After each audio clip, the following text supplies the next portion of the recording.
Testing, testing. That sound okay? I don't know. I don't know for sure. How do I sound? Do I have any tinniness or reverb or anything like that?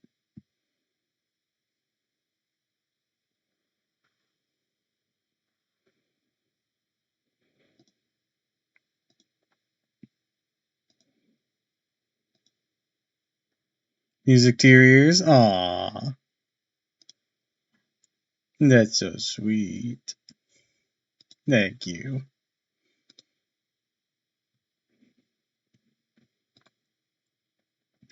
Alright, hello, hello, hello. And welcome back to another stream of Fate Grand Order. No, whimper, bitch. I'm joking. Okay.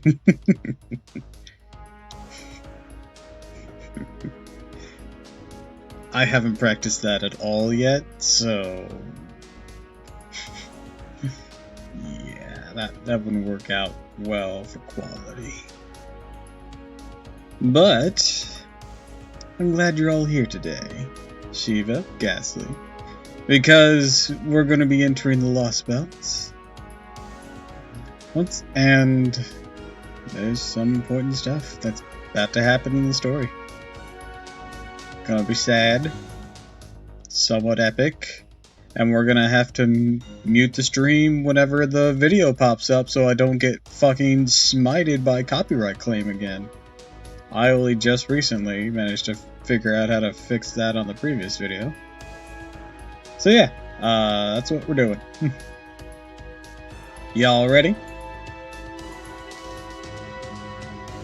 Are you ready? Are you ready? Are you ready?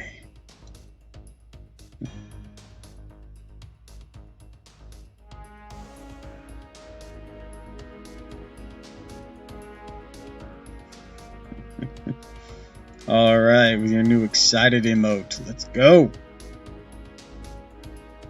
Alright, and I'm expecting it to crash. I'm meeting right now, but I'll be back, Doppel. I love you. Alright. Alright, Shiva. See you when you get back. Oh wow, it didn't crash.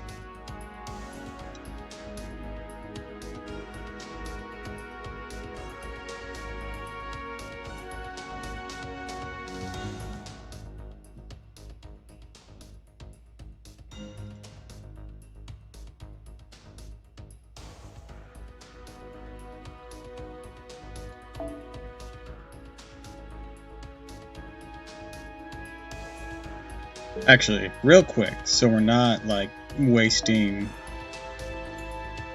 fucking, AP by being in that. Let's do this one real quick. So our MP can be, or our AP can be charging.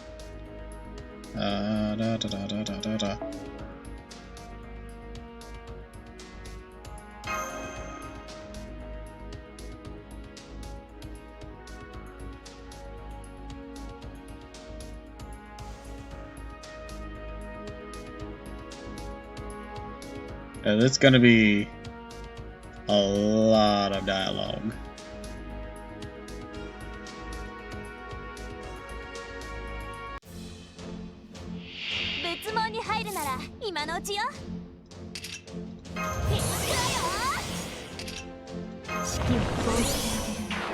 Alright, still gonna switch that off for now.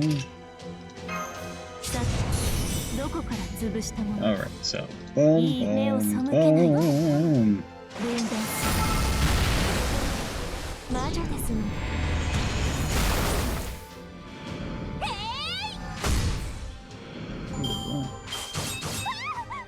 I saw it light up, but it's not going down. It's weird. Alright.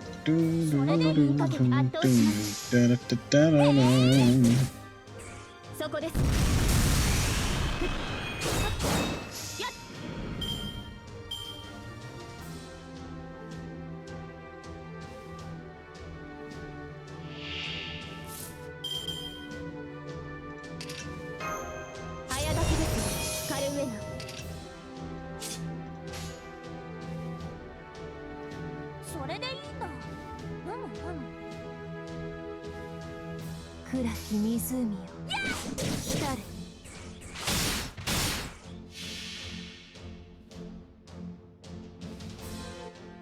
それは絶えず見た滅びのよう最果てにありながら鳥は明日 Also, I got a big ass container of water now. It's 64 ounces.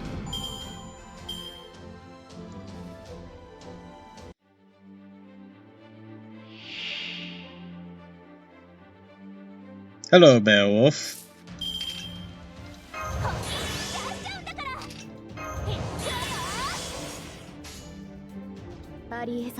Goodbye, Beowulf.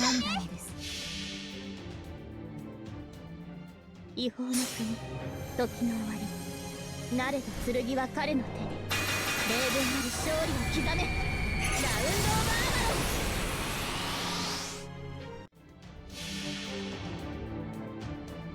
マー。御仏の数見せてあげる。5秒間シャカニュレーション。なあ、くそ。やったー。悟空がいなくたって勝てるもんね。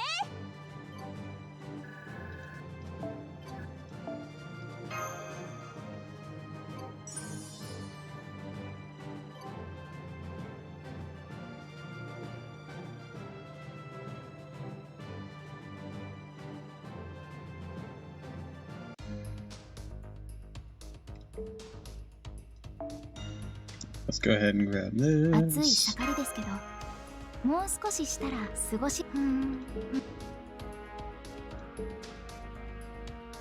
Alright, now, on with the show.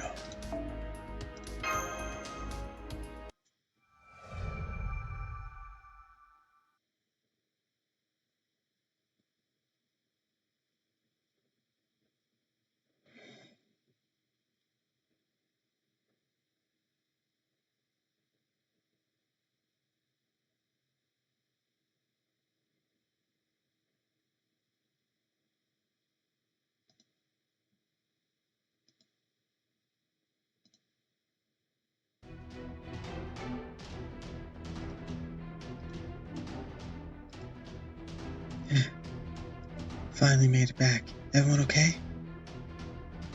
So this is the Heg. I'm trying to remember the voice I gave him. So this is the Heg. It's a lot bigger than I thought that it looked in the file.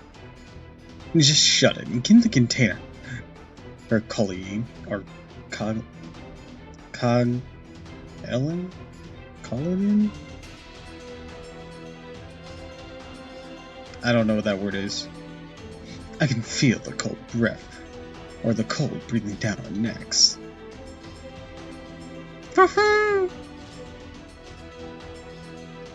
Hey, over here, quickly! Yeah, this right behind you. Look!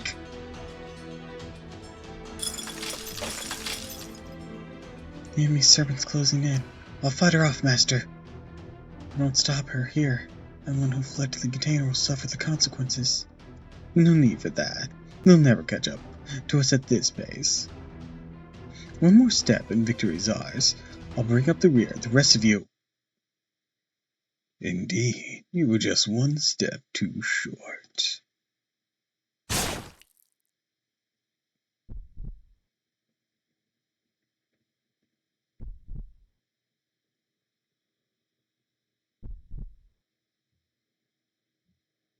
What? I'm sorry, old habit of mine. You left your heart open. That seemed the fastest way to end you. Servant or not, you can't survive when your spirit origin core has been shattered. Farewell, Leonardo da Vinci. With you gone, Chaldea's head is well and truly crushed. Da Vinci! Stay back, Tiramisu. You little... Oh, you got guts. Oh, you got guts. Instead of pulling away, you're pitting me with your own body. Impressive.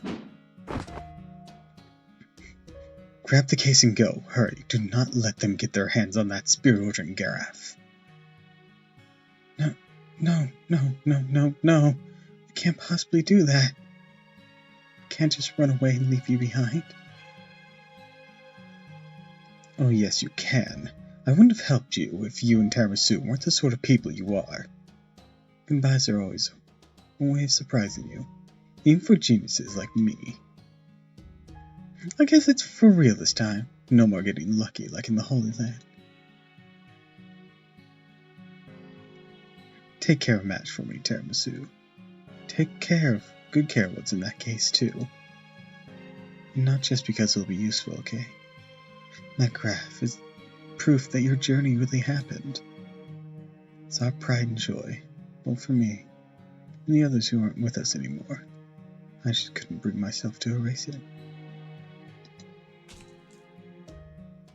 Oh, no, you don't. You're not pulling your hand out yet. You just killed a genius. Don't think you're getting off that easily. Come on, Tiramisu. Hurry. The Chaldea you knew is gone now. But as long as you and Mash are alive, this isn't over. I'm positive there'll be a new Chaldea in the future. Si, vidimo. Un amor universal. Farewell, Tiramisu. I know it's a lot to ask, but don't give up, and do your best. Let's go, Mash. But...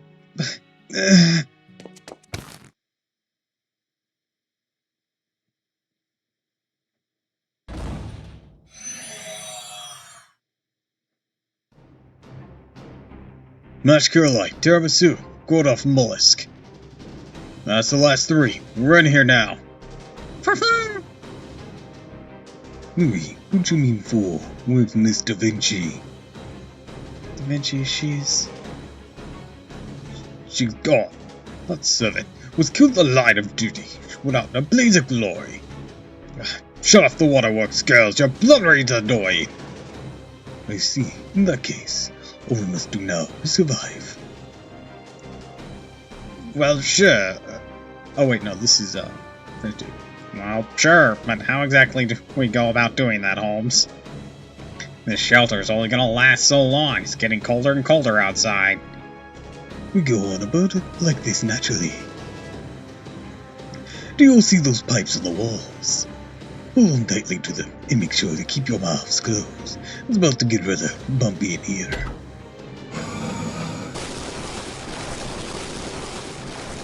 Wait, you don't mean we're going to escape in this container, do you?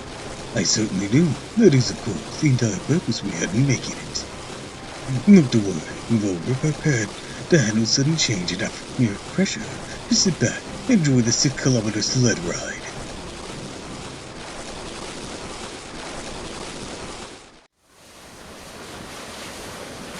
What? What the hell?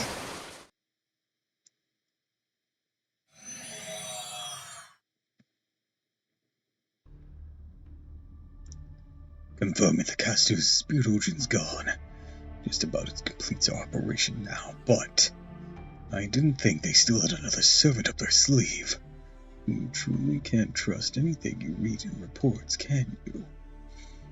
You're the one who planned this operation, Quain Sky, huh? What do you think? Hey, this isn't my fault. I said all along I suspected they weren't telling us everything. Though I will say I didn't expect them to slide down the mountain in a shipping container. That was about how they threw away their trash, right? Trip must have reduced those humans to just red smears on the container walls, right? Please. This was obviously their plan from the start. They managed to keep that extra servant a secret. They must have something else up their sleeves.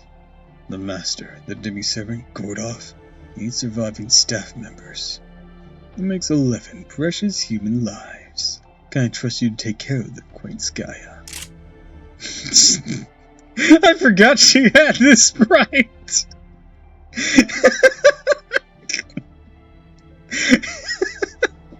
That's hilarious. You can. This is a bit beyond the scope of my job here, but I'm willing to make an exception. I have my pride, after all. Besides, we need to make sure the humans are completely wiped out, don't we?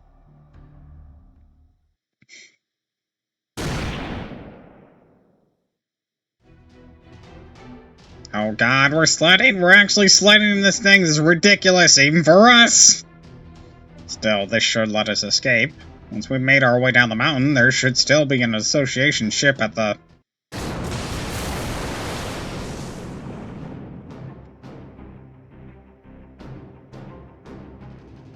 What the hell was that? Oh god, we're spinning. Container's spinning around on its side. Did someone just snipe us? Well, where could they have possibly shot us from? Oh god, the container's falling apart! We get thrown out at this speed, Will! Holmes! Don't worry. We only look like a container from the outside. We'll survive this. I'm planning for pretty much exactly this situation. I didn't spend the last 6 months modifying this thing for nothing.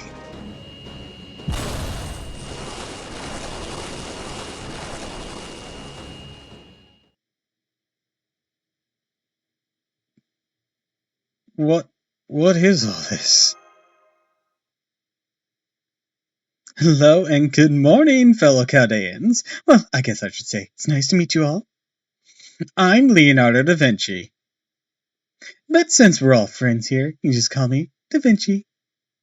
Pretty sure that was Da Vinci-chan in the Japanese. Huh? What? What the hell is going on?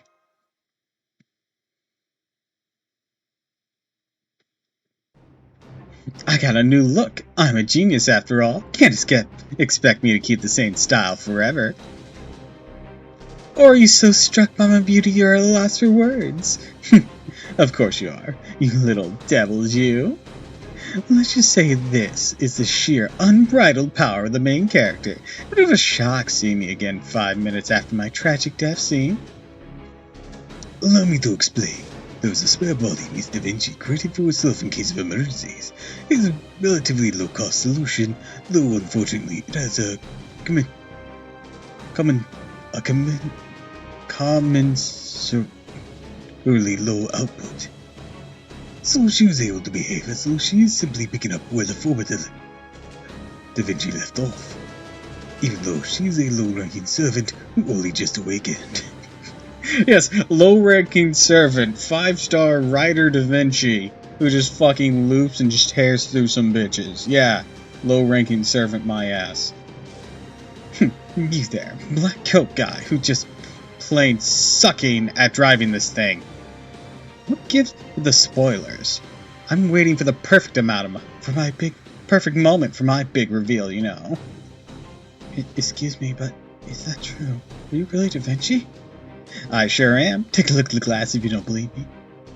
Mash, Tiramisu, this may be the first time we're meeting, but I already know all about you. I inherited all the other Muse memories after all. I've been looking forward to the day I could meet you all like this. I might not be quite as capable as a Renaissance woman and as the old me, but I hope I can help you out from now on just the same. If you're quite finished with introductions, please get back to the controls, Da Vinci. Need I remind you that you are an artificial servant created expressly for the purpose of piloting this all-terrain void transporter, the Shadow Border. Without you, the Shadow Border cannot function at full capacity. You really are buzzkill, Holmes. You know, I can't talk while I'm in the control tube. But this is an emergency, and everyone's safety does come first. Guess I'll just go back to sleep then. We'll talk later after things have calmed down. Good night, Tiramisu. Good night, Mash. Good night, Senpai? Who is that tiny Da Vinci? Shadow Border. What a jump! That was a slope crossing impact, wasn't it? Correct. I see you're quite the driving enthusiast, Gorov. Why, yes, as a matter of fact. I don't like to brag about it, but I'm something of an amateur racer. I'm the sponsor, driver, and strategist all rolled into one. Balls the Phoenix, they call me. Now then, how about we reach the ice shelf? From there, we'll head for the coast and the sea beyond. Coast? Hmm? Oh, that's right. You don't know where we are, do you?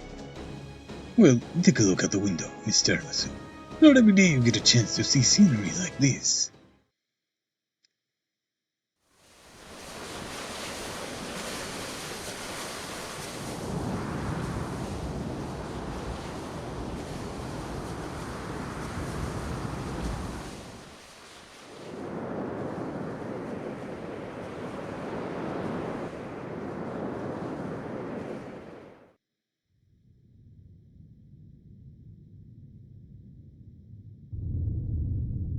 Oh!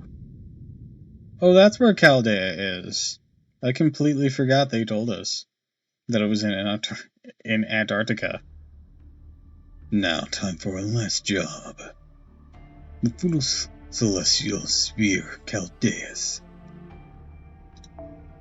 The miracle that leads to the root. The miracle the Hemisphere's family wished for. Dreamed about for over 2 millennia. Part of me wishes we didn't have to trample all over this tree, but such is life.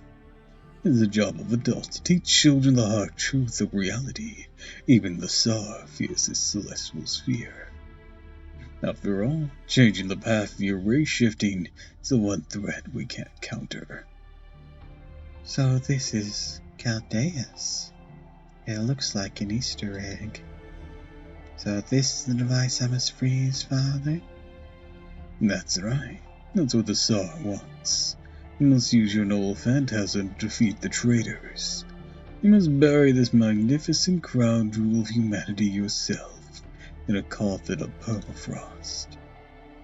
What will you do, your Imperial Highness, Grand Duchess Anastasia?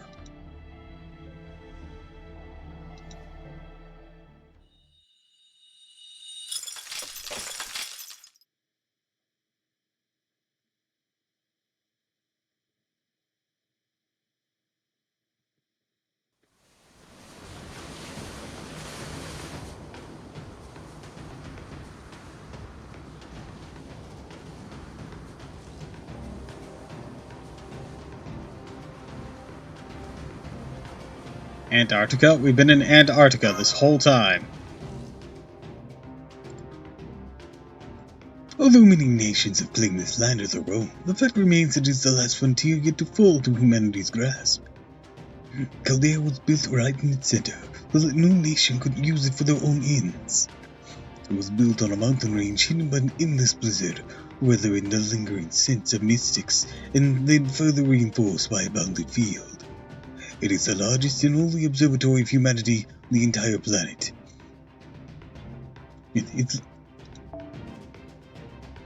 Oh, okay. That was phrased kind of weirdly, but I get it. Its location and secrets concealed from the moment of its creation. That is Chaldea, the security organization for the preservation of humanity. I suppose I have to say that it was Chaldea. As of now, Chaldea has fallen into the hands of an unknown adversary, the one who's trying to shut it down even as we speak. Trying to shut it down even as we speak? Correct. I can confirm that some 20 seconds ago, all command room transmissions have ceased. Power output has shut down. Chaldea is no longer operating.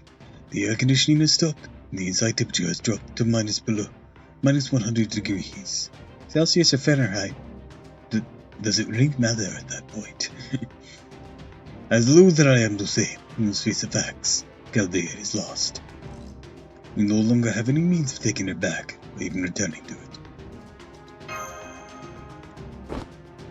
Stop it. Please stop it. I have to go back to Chaldea. Please let me go back. It hasn't been taken from us yet. I know it hasn't. All my memories of the time I spent with everyone are there. Nothing can change that. And Dr. Roman's room is still... Stop that! What do you hope to accomplish by going back? Hey, Russian Lost Bell time. Hi, welcome! And yes, that's where we're headed. Go on, youngster, talk some sense into her. Mr. Tiramisu, would you mind holding Imash's back? Never mind, there's no need. Her body has reached its limit. I'm afraid that's what happens when one transforms. One is unable to properly synchronize with one's spirit origin. All the duress you place on your body come back to bite you. At this point, she lacks even the strength to open the hatch. I would advise you sit her down and strap her in before she suffers unnecessary injury. I'm sorry. So sorry, everyone. If I'd been able to fight as a real servant. This isn't your fault, Mash. Senpai. Aw, Mash. Hang on, what's that? Holmes, are you seeing what's outside the window? Yeah, she really does. Of course, I've seen it since I took control. Nonetheless, it is hard to believe one can be forgiven for thinking it a bad dream.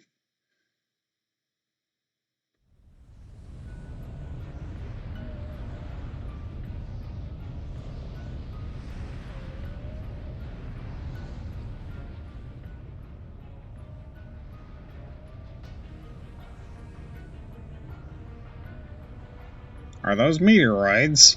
We didn't get any reports from Panama. There were meteoroids this big to burn up in the atmosphere headed this way. We would have heard. What's with those trajectories? How can they possibly be falling straight down like that? In accordance that defies human understanding. That tells us they cannot be meteoroids. I believe we can rule out debris as well. Which means it'll be something once relegated to fiction. For example, an invasion from outer space. You're joking, right? Who could say something like that with a straight face? I mean, that would just be absurd, right? What are you really saying? Those people are aliens? They only pretended to be human in order to take over Chaldea? How can... I mean, it's not that far-fetched. What we learn about the Greek gods later. My apologies. Please do be quiet. We're picking up an external transmission in the same frequency you did at Chaldea. Humanity, we have a message for humanity. This planet will soon be reborn as an old, brand new world. Human civilization was a mistake. The path of our growth was incorrect. And so I've made my decision. I'll revolt against all of human history. Proper human history. We are about to fill this world with inhuman mystic secrets. We will restore the age of gods. I mean, we have met outer gods. Aliens aren't that strange.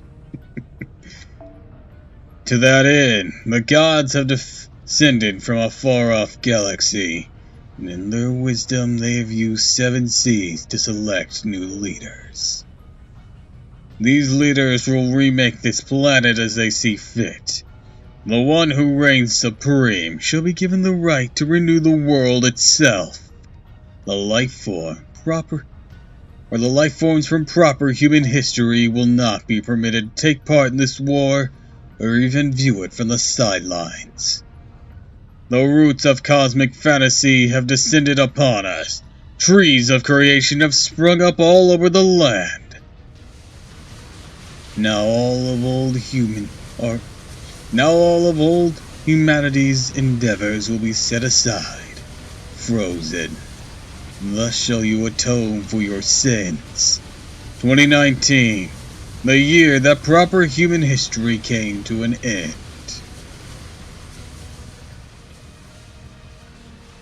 My name is Woodmine. I never knew how to pronounce his name. Woodime? Is it Woodime? I've always pronounced it Woodmine, but I know that's not correct. Woodime? I don't know. And I also don't know how to pronounce this. Oh shit. I've been pronouncing it Kerchak. Cershiteria. Fuck.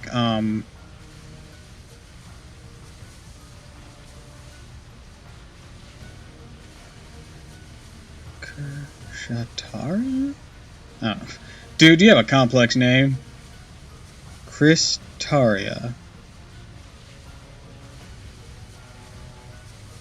Did I get it right?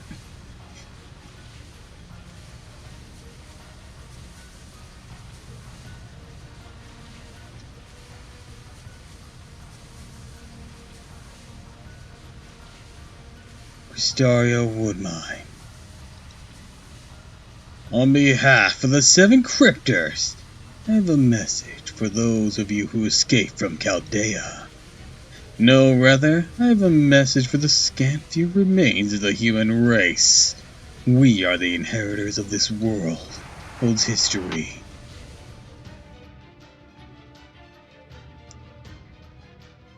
Cristaria? That did sound like Cristaria, but... Cristaria Woodmine, leader of Team A. Yeah, I was gonna take him under my wing. This is the thanks I get. Dude, he didn't even know you. End of human history.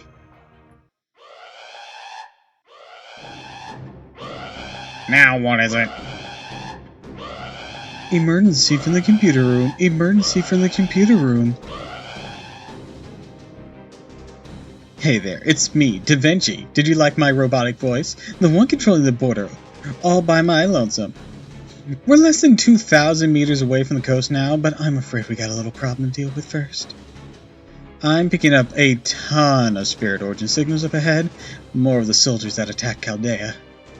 I'm counting about, well, let's see for yourself. As they say, a picture's worth 1,000 words.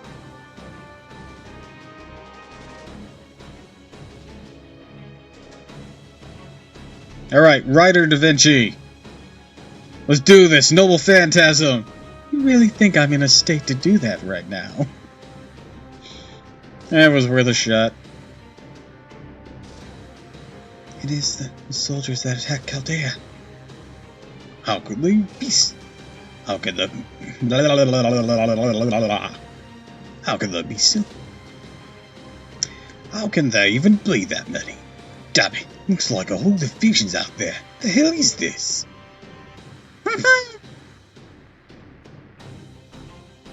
They're covering the coastline. There's no way our border here can break through a group like that. If we try to charge through, we'll all be dead way before we hit the water. Holmes, hard right. We have to give up on the ship and try for another observatory. I'm afraid that won't work, Da Vinci. We're getting no responses from the American base. In fact, according to the sonar, there's nothing to be found anywhere. Surely you can see that yourself. As long as we remain in Antarctica, we have no chance of victory. If the enemy forces who occupy Chaldea catch up to us, we'll be quite finished. Our only hope for survival is to plow through that mass of soldiers and pray we make it out to sea. You blood all like all that? What are you, an idiot? We can't possibly break through that army. Even if we could somehow make it out to sea, the ship is bound to be hijacked by now. It would only be a matter of time before they catch up to this broken down truck and slaughter us all. That's one opinion. Mr. Masoon, tell me, what do you think? Hey, Sherlock Holmes is a man of adventure, right? Quite right. This is an adventure. One of the grandest, most imaginable of man. It's certainly not some boring escapade where we barrel our way through an army of horrific killers. No, this will be humanity's first Magecraft voyage. To date, humanity have traveled to the moon, the subterranean world, deep into time. This voyage will be unlike any of those trips, though no less grand in ambition. The world we hope to visit is one that cannot exist without being defined, even as it lays in a domain beyond our reach. In other words, we will be attempting to travel to a world that exists on the negative vector. What did you say? You can't mind. Da Vinci, permission to use the paper moon. The Atlantis Institute may not have cleared me for it, but I'm quite familiar with its operation. After all, I got a rather thorough look at its top secret manual while I was in their headquarters. Try Hermes at the Atlas Institute. You detective types are always on the job, aren't you? Still, be honest with me, how good do you think our odds are of pulling that off? Better than if we just tried to fight those soldiers? 30% at best, I could think. For that matter, I can't even be sure we're willing up. If we all wish to. If all we wish to do is make it out of this predicament alive, if not done, there are better options available. But if you have your sights set further than that, is the one I recommend. I believe it'll aid us in fighting this adversary in the future. Understood. Expanding void reality observation device, Paper Moon. Expanding logic formula of Shadowbearer's external armor, removing existence verification for reality space. Future prediction, hypothetically proof of mirror world plane in 20 seconds, relaxing space-time friction decompression in 0.6 seconds. Emergency process, all green, looking good, Holmes. We're all set for our maiden voyage. Now then, a little heads up for those of you in the cockpit. Your souls will almost leave your body for a moment, but don't worry, you'll be fine. It's just your average out-of-body experience. But if you find yourself saying stuff like, I'm floating, is that my own body I'm looking at? Just reach out, grab your body, and hold on for dear life. As long as you do that, you'll come out on the other end alive. Well, how is any of that boy? Well, just like you just said you're literally going to kill us. Master, I still don't understand what's going on. You sure about this? Just another day at the office. Have you seen the shit we've done for summer and Christmas?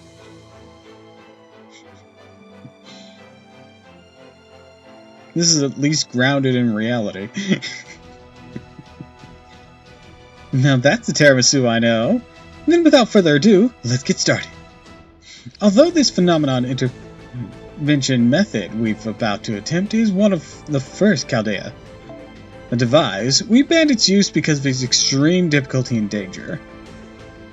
You know how ray shifting involves breaking a master down into spiritrons, outputting them into space-time as numerical values? Well, this way of traveling through space is the exact opposite.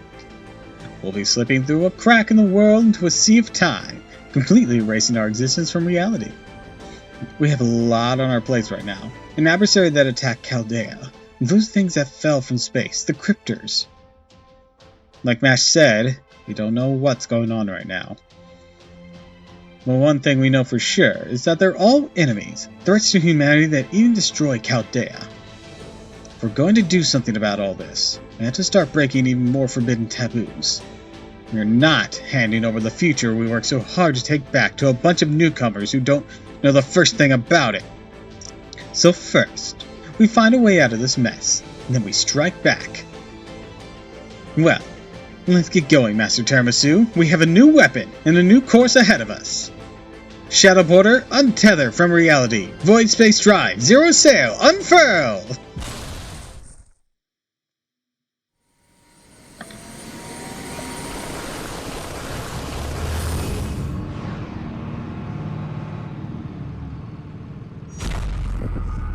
Whoosh, soon I will have another 7 at level 100. Awesome!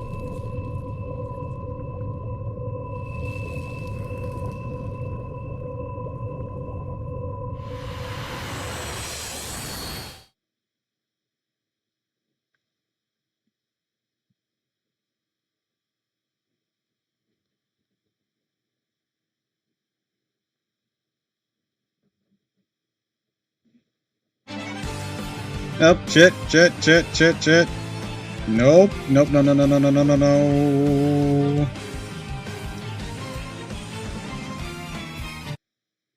Muting that. Okay. I do not want to get smited. I know I'd love to show you, but when I played the original opening, it got smited on YouTube, and it wouldn't even show it. Like, I wouldn't care if they claimed it, but allowed it to be shown, but they didn't even allow it to be shown, so yeah, I'm taking precautions this time. I hope that little bit there didn't, won't get it struck, but it might, so I might have to still edit it afterwards. Regardless, though. I know.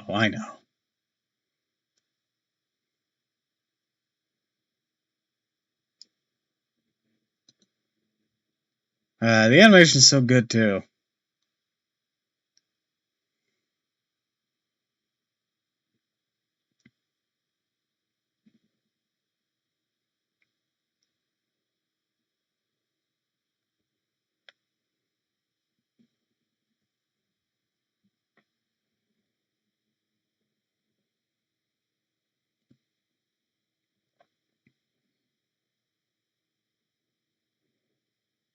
Do, do, da, da, da, da, da, da.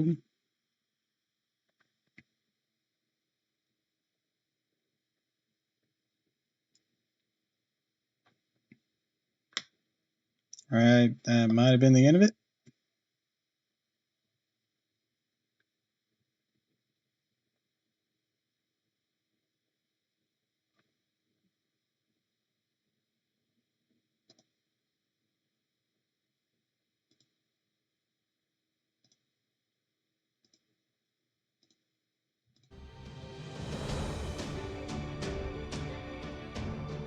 There we go.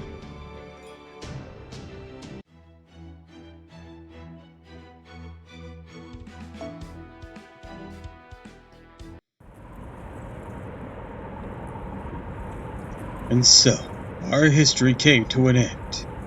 In 90 days since the invasion from the space base began, in that time, the entire planet has been wiped clean. We've been fighting back for 3 months. 3 long, arduous months. Every single attempt ended in failure. Of course they did. We had all kinds of security measures in place to deal with other countries. But we were completely unprepared for invasion from outer space. The United States fought hard to the last man. Even so, it only lasted a matter of days. With no other options left to them. All the few remaining humans could do was stand by and stare. Or around, dumbfounded at the endless stretch of nothingness. No one resigned themselves to the fact that each passing day could well and truly be their last. But not me. I couldn't let it end like this. So I turned my back on the campsite, walked away like a petulant child, casting a deaf ear to the people offering up their final prayers. Before me I saw a vast wasteland of endless white. Any trace of humanity had been erased. We no longer had any hope for survival, let alone turning the tide. Nothing we tried had even the slightest effect. In this wasteland, I searched through old records like a raccoon pawing through garbage. I managed to find an old motorcycle with barely enough fuel for a one-way trip, and riding it across the blinding white wasteland. It's just, nothing about this makes sense. There's so many unanswered questions. If I'm about to die, I at least want to know why. I can accept an alien invasion. I can even accept the end of the world. But I can't accept not knowing why they invaded us, or how. The invasion lasted a good 90 days. There must have been some signs leading up to it. Someone must have seen this coming. Or maybe someone knew this was coming and decided to let it happen. How did the invaders first make their way to Earth to begin with? Someone needs to figure at least that much out, or humanity will never be able to rest in peace. So I'll keep exploring until I find a lead, some sort of clue that will lead me to the answers I seek. This recording might just be me talking to myself, but still, there's every chance this is the last document remaining on Earth. My name is David Bluebook. I'm an oddball setting off on the last trip of his life, searching for answers in a world where I'll be lucky to see tomorrow.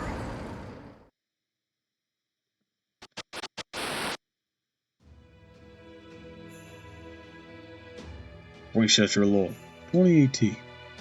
18 hours have passed since the events we observed in New Mexico. At last, Subject E has been relocated to the space. Honestly, I can barely contain my excitement. The biggest thing that's happened since the Roswell UFO incident in 1947. I have no idea how it ended up making an emergency landing on this planet, and I don't care.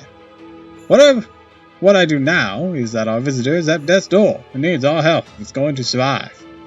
I also know it's an intelligent life form and is nothing like us humans. Forms beg his belief. Thank goodness for the boundless capability of human imagination. This visitor from a distant world looks exactly like the sort of thing you'd see in a horror movie. My orders are to perform surgery on this new friend from beyond the stars to save its life and hopefully establish communication. I'm literally trembling with excitement. My entire staff and I are eager to begin our work. This will be a difficult operation, but we will save it. This will be by far the most fulfilling work I've ever done. How could I not see that it succeeds? My only regret is that I won't be able to share these discoveries with the outside world. This project is classified as they come. Who knows this will be disclosed to the public. Till then, we must continue to nurse it back to health in secret, here in this underground facility. It is here that I must study this strange new life form. These tree roots come to life.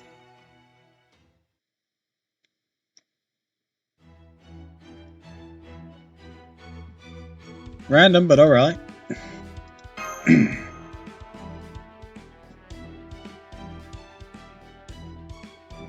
I don't remember if that even ever goes anywhere.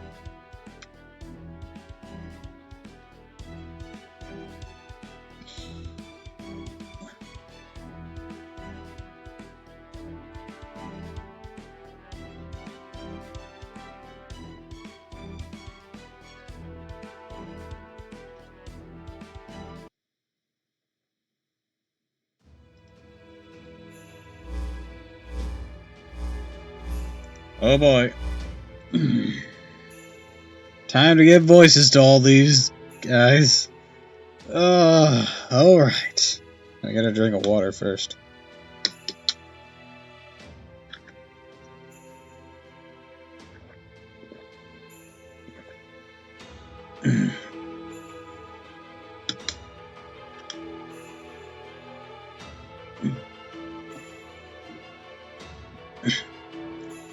Been 90 days, 3 full months, and the Tree of Infamous took root. The world has been successfully rewritten, and with the Lost Belts, the felling theoretical phenomenon is complete. Let us take a moment to celebrate this milestone. None of this would have been possible without each of your devoted efforts. You're giving us way too much credit. It's Cristeria, none of us have done anything worth celebrating yet. The foreign god did all the work, invading and rewriting history in the world and all that. All we've done is keep our Lost Belt kings in good spirit. The real work's only just starting, yeah? You don't get it, Darrell. Stabilizing the Lost Belts and growing the trees are one and the same. Lord Cristeria, it's telling us to devote ourselves to maintaining our contract with the Lost Belt servants. Particularly masters like you, who treat this as some kind of game. Oh wow, easy there, Ophelia. Looks really can kill when you're the one giving them. And that aside, Lord Cristeria, huh? Changed a bit since you woke up, haven't you? Oh, don't worry, I won't give you too much shit about that. I get why you want to cling to someone under the circumstances. But as long as we're on the subject, let me make something clear. I've never been more serious in my life. We already died once. Think I don't know better than to treat this like a game?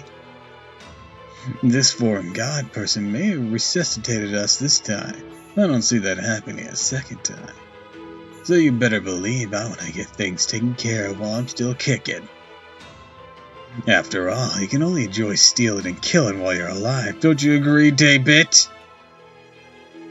Indeed, you're gonna experience the sensation that accompanies methodical killing from the confines of the coffin. Happily, our respective regions are quite primitive, so we are afforded plenty of opportunities for that experience now. You said it, and they keep coming at us. Practically begging us to kill them. Not a lot of time to screw around, huh? I see. I feel sorry for your lost bats.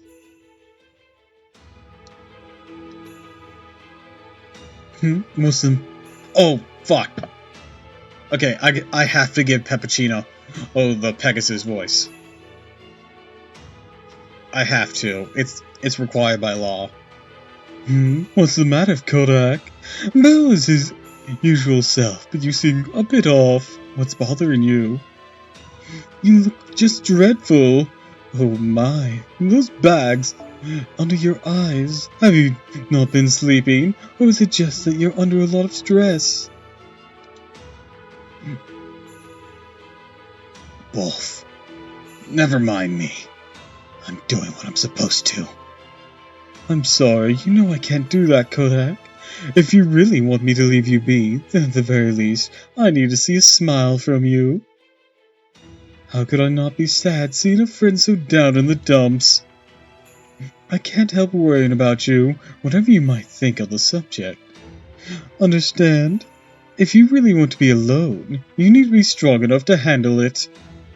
And if you're letting your stress show like that, and you clearly aren't, why not try relieving a bit of that stress with a bit of fun?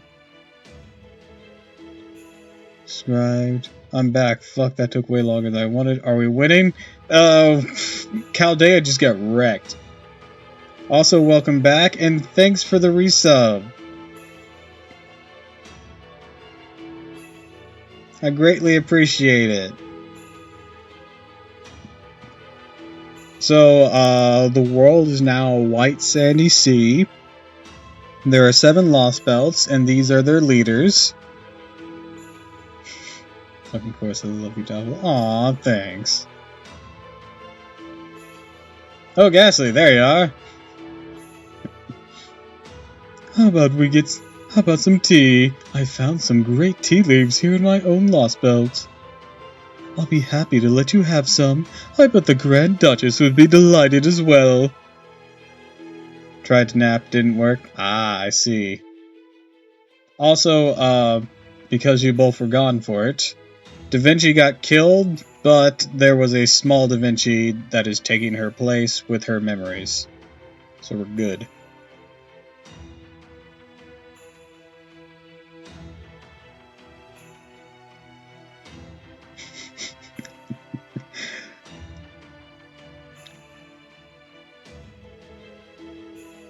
Yeah, the priest shoved his hand right through her heart. But she blew up in his face, so, you know, all works out.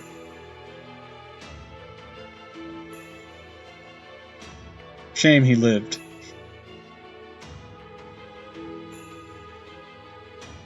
Fucking Kotomine. None of your business. I swear, you just don't change no matter what happens to you, do you, Pepe? Oh, flattery will get you everywhere. Also, yeah, I had to give Peppuccino here the Pegasus voice. It was required by law. I must say, that wasn't bad, Kodak. I'm not praising you. I'm not praising you. That was an insult. Jeez. How come you're not telling this guy not to treat this like a game, Ophelia? Peppuccino's different. He's always like this. Exactly. We don't listen to what people tell him. Just think about that weird nickname he picked for himself. He's a dyed-in-the-wool optimist, or maybe a natural-born outlaw. Either way, you don't see him getting serious, you know. He only ever shows true colors if the shit really hit the fan, like the apocalypse or something. Actually, scratch that. Maybe not even then. No more wasting our time. And Cristeria, what did you want to talk about? We've already reported in about our lost belts. Mine isn't fit for territory expansion. I have no intention of competing with the rest of you. If you want to fight over who gets to rule this planet, knock yourselves out. Did I not already tell you all this? Think we'd buy that? You can't just shut yourself away and sit this one out, Orakura. In the end, we're gonna have to choose a single Lost Belt. You give up on expanding your Lost Belt territory, it'll just be a matter of time till another Lost Belt invades it. You really want to just lose by default? You're okay with that? Yes, I am. If my Lost Belt ends up disappearing, I'm fine with that. This time, I just want to stay there right up to the end. As long as I'm satisfied, I'll go along with the rest of the cryptors. So you don't give a shit about this power struggle thing, huh? I can't blame you. We all know who's gonna win anyways. Crystaria's gonna beat all of ours put together with one hand tied behind its back. This whole game aims to figure out who's going to be the king of the earth been rigged from the start. I mean, you should see how bad-minded David's lost belts are. There's no way there's possibility for how humanity would turn out. But there's not a damn thing wrong with Crystaria's lost belt. Hell, things might even be better there than in proper human history. Oh, fair, right? I swear, he's already the favorite to win. Before we even got started, no accounting for the luck of a born nobleman, huh? Beryl, hold your tongue. Lord Cristaria will conquer the city entirely on his own merits. Why else do you think he has no fewer than 3 divine servants? You will hold your tongue as well, Ophelia. Beryl's not incorrect. But it's all right. It's plain to all that I will emerge the victor. No comments about how I go about claiming my inevitable victory will change that. Now then, hologram or not, I did not call you all here today to go over your lost belt's growth. An hour ago, one of my servants foretold the appearance of a spirit origin graft in a round circle. The spirit origin graft belongs to Chaldea, while the round circle no doubt refers to Mashkirolite's shield. This means they're finally about to re-emerge from void space following their escape from Antarctica. So they're still alive, even after the 3 months spent wandering in void space. I see, and after Queen Skya went through all that trouble to have the Mage Association appoint a new director who should have been easy to manipulate. Perhaps they made the wrong choice. With mine, my servant could have destroyed the entire base, you know.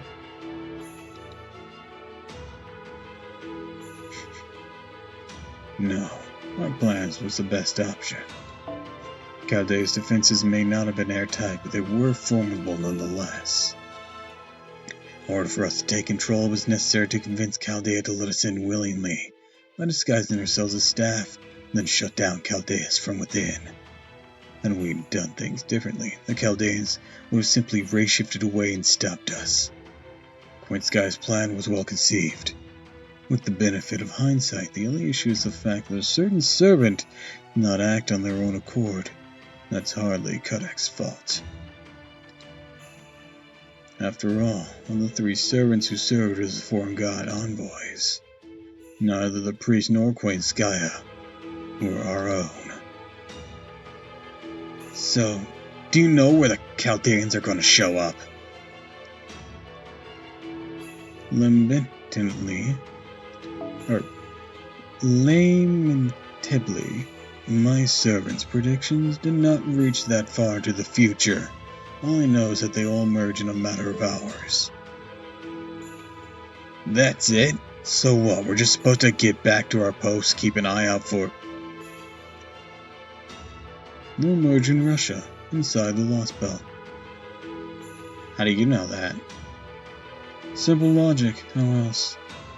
The only thing they know about Earth is that the now identities of the servants who attacked Chaldea. That's the only possible connection for emergence from void space. For them, the Opakrichai, they are both a threat and a means to determine their destination.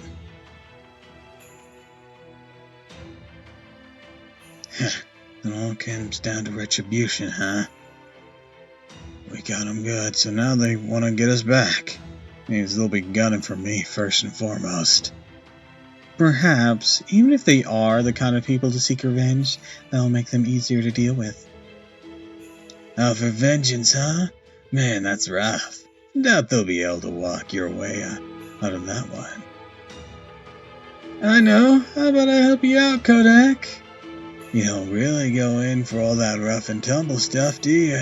You want, I can play teacher for you, show how it's done. Hard pass. Stick to your own lost belt. I'll get enough flack big brother shit from Pepe. Oh, come on. I really am concerned for you now. Sorry, Peppuccino's more like our old man than our big bro. But fine. If you're set on doing this yourself, I can respect that. Good luck handling yourself, Kodak. Go show the Grand Duchess what you're made of. Just don't push yourself too hard, alright? Things start looking dicey, don't be afraid to bail. We're just competing. We're not enemies. We've got no use for a crypter who's lost, but we've got no use for a crypter who's lost their lost bell. You just want to live out your life in peace. Nobody's going to stop you, right, Woodbine? Kodak, as you know, we have all consented to a non-aggression pact. As cryptors, our goal is to expand our respective Lost Belt's territories. Eventually, our Lost Belt borders will clash, and one will inevitably be consumed.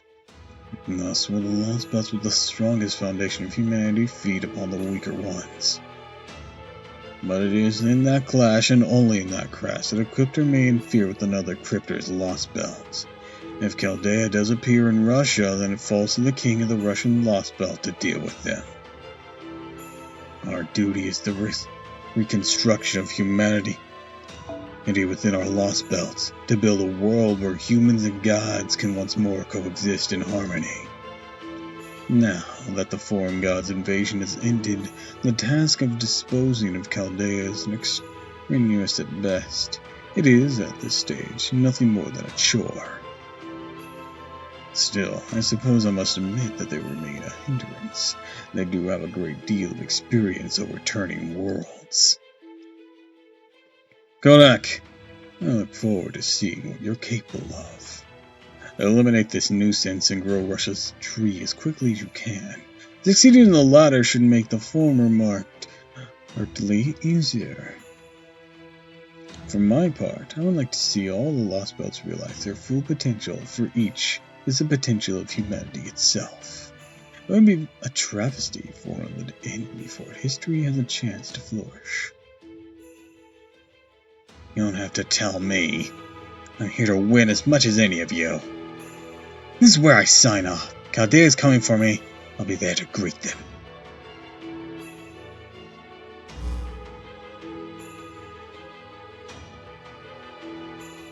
I'm going to head back to the throne as well.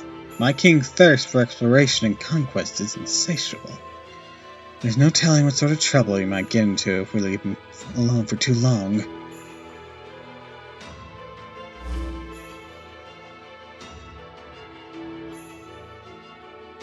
Right then, I'll be off as well. Let me know if Russia sends out an SOS. Oh right, I must say though, you certainly seem happy about this barrel. You must get off on seeing Kodak struggling. Now, what sort of heartless bastard do you take me for, Peppuccino? I'm actually worried about him, you know. I was the young child, so I like to think of him as my little brother I never had. Why would I want to see him die? I just want to be a good big brother and look out for him. Besides, I'm thrilled to hear that he's still alive. I haven't been this happy since I first broke into their ICU. Dr. Roman kicked me out before we could have a bit of fun together back then.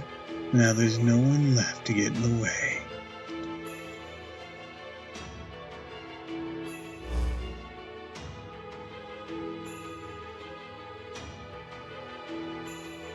Goodness me, I don't know what we're going to do about him. Anyways, I best be signing off too. Something doesn't seem right on my end either. But while you're here, David, there's something I'd like to ask you about regarding my report. What do you think about the cube in my Lost Belt? I have little information to go on. You still want my thoughts? Of course, I'd love to hear your assessment.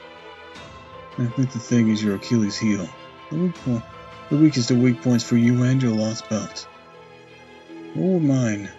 Or I had your Lost Belt. It'd be the first thing we got rid of. But in your particular case, Peppuccino, we'll leave it alone. That's just who you are. I see. Then maybe I'll wait and see how it goes. Though personally, I'd love to cut it out now.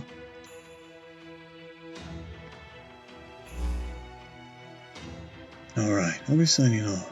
Our next meeting's a month from now, yes? See you then.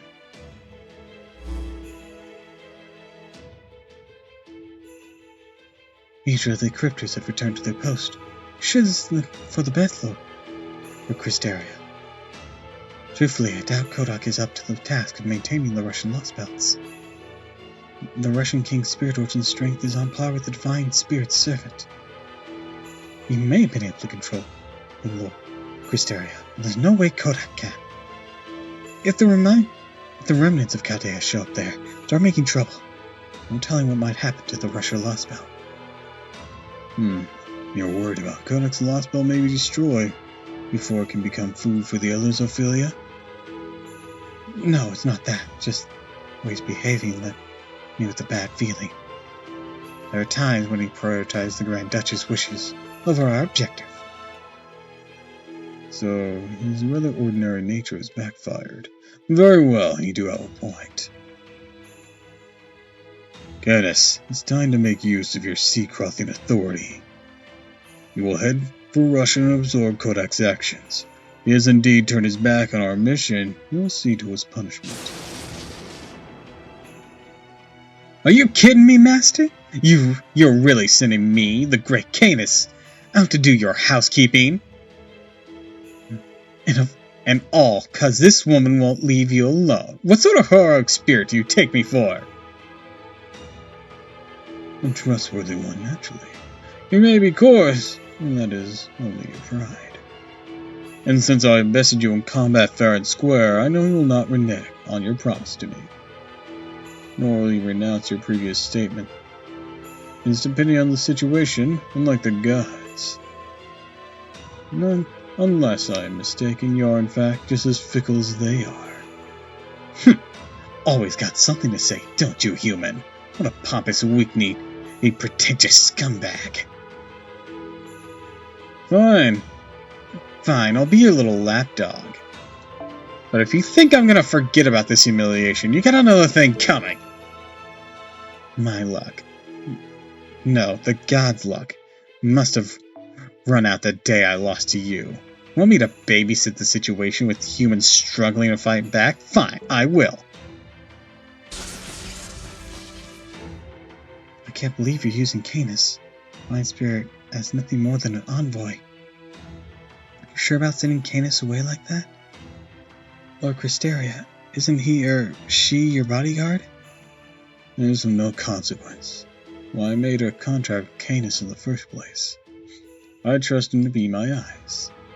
From here on, I'll be having him monitor the continent. I will also have him stop by your Lost Belt as well. I advise you take caution when he does, as you know he's not overly fond of women like yourself. If you offend him, he may just end up erasing your Lost Belt king and all. I'm not so sure about that. My Lost Belt king is certainly a deal more subdued than Russia's, yes. However, her power is easily a match for a divine spirit. On top of that, I have the strongest knight ever to live in my charge. I cannot imagine either of them having anything to fear, even from the divine spirit Canis. I see. Well, I suppose I need say no more. The fate of your Lost Belt will have an impact on mine as well. If possible, I would prefer that our respective Lost Belts be the last to remain in our competition. Our victory may be inevitable, but some manner of winning are better than others. My victory must want for nothing. I expect great things from you, Ophelia. I need as many capable compatriots as possible. Yes, Lord Cristeria.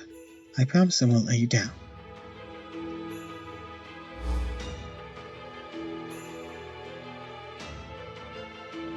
The roots of cosmic fantasy had descended upon us. The advent of the foreign god is at hand. After 3 months, the Lost Belts have finished their rewrites. Both this planet and the next generation of human history now belong to us.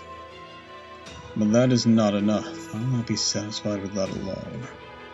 The sages from proper human history abandoned humans in their naivete. He who called himself the King of Mages first pitied humanity, but soon washed his hands of them. And not me. I will never relax my grip. It has been 2,000 years since mystics disappeared, and the foundation of the world were passed on to mankind. Now I will attempt to reach a world that no sage ever could. I will attempt to enact an idea that no mage has ever before conceived. Just so you know, Mulberry Hemisphere. Or just you watch, Mulberry Hemisphere. Watch as I achieve what you only dare dream of.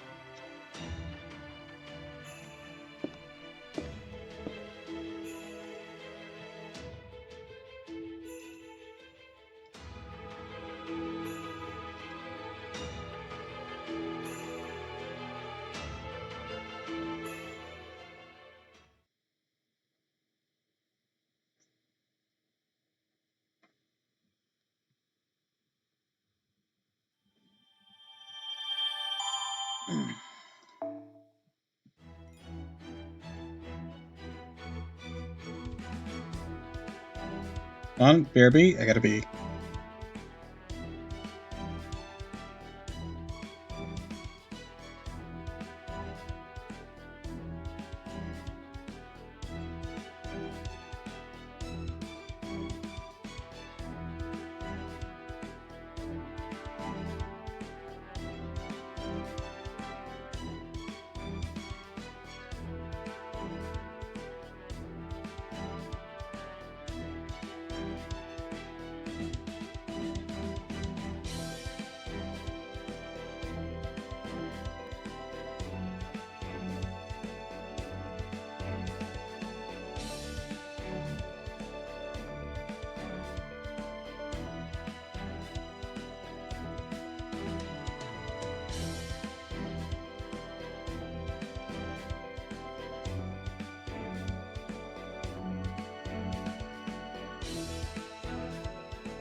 Alright, I'm back.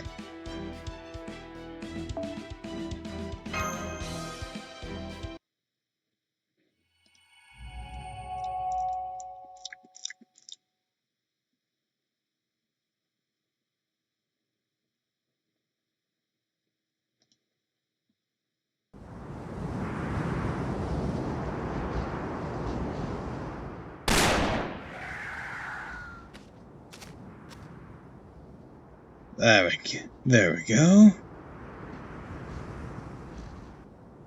Damn, it's really getting bad out here. I can still smell 3 of them. If I don't take them out now, I'll starve to death this winter for sure. Guess I'll just have to hang in there a little longer.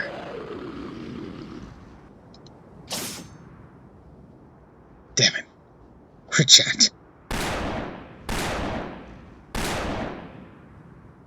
Damn it, you little. Die! Die! Go to hell! Damn it, what a waste. Damn, now its brains are leaking out. It's time to pack it in. Damn, I'm so hungry. I really don't want to starve to death.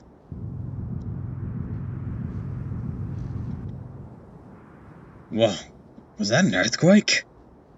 Is that one of the big guys? If it was, I guess I wanted to worry about starving to death. God damn it, it's so cold. It's never this cold. Can't tell if this is the Opachani or Pakinchi or listening or not as usual. Looks like it's gonna be an especially harsh winter. Different though. The hell's up in that tree? Almost like a giant tower.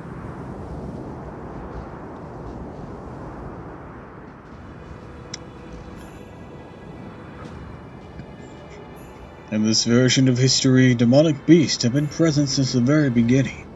Humanity here has evolved along a particularly unique route in order to combat both the beasts and the perpetual blizzard that shrouds the land. In this world, there's nothing worse than weakness. To die is to admit defeat. Here, strength is justice, and justice strength. There's a world of permafrost. The notion of might makes right has been taken to its logical conclusion. And now Tiramisu and her companions are about to set foot in this alternate history.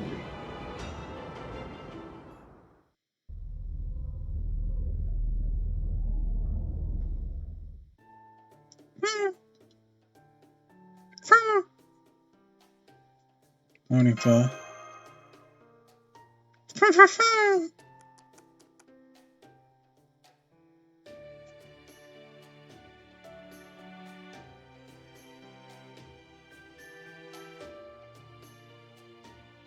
Been a week since all that went down. Good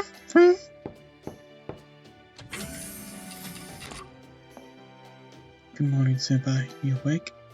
Of course I am. Good. Hope you don't mind if I come in. Brought you some breakfast. Of course, we still only have rations. Only enough for another 6 days, too. A lot better than nothing. Thanks, Mash.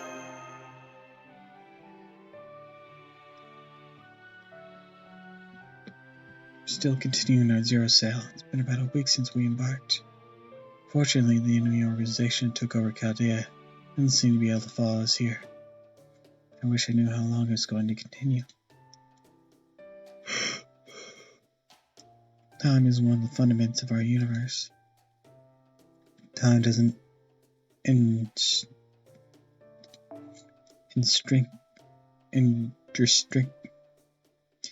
Time doesn't indistinctly have a past or a future. Those are just axes we came up with to help us keep track of it. As long as time goes on, a little shake up before or after won't make any difference. But here in void space, time doesn't go on. We won't suffer the effects of age as long as we stay here. We also don't know what will happen once we emerge in normal space.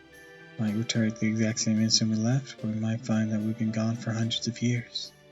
I wouldn't be surprised if we just aged instantly as soon as we exited void space, like when Urashima Taro opened the Tobacco. That's unsettling. Yes, it is. Still, Da Vinci says she's been working on correcting the disparity between us and the outsiders. That won't happen. Maybe it'll be best if we talk to her yourself, Senpai. Why don't we go to the cockpit?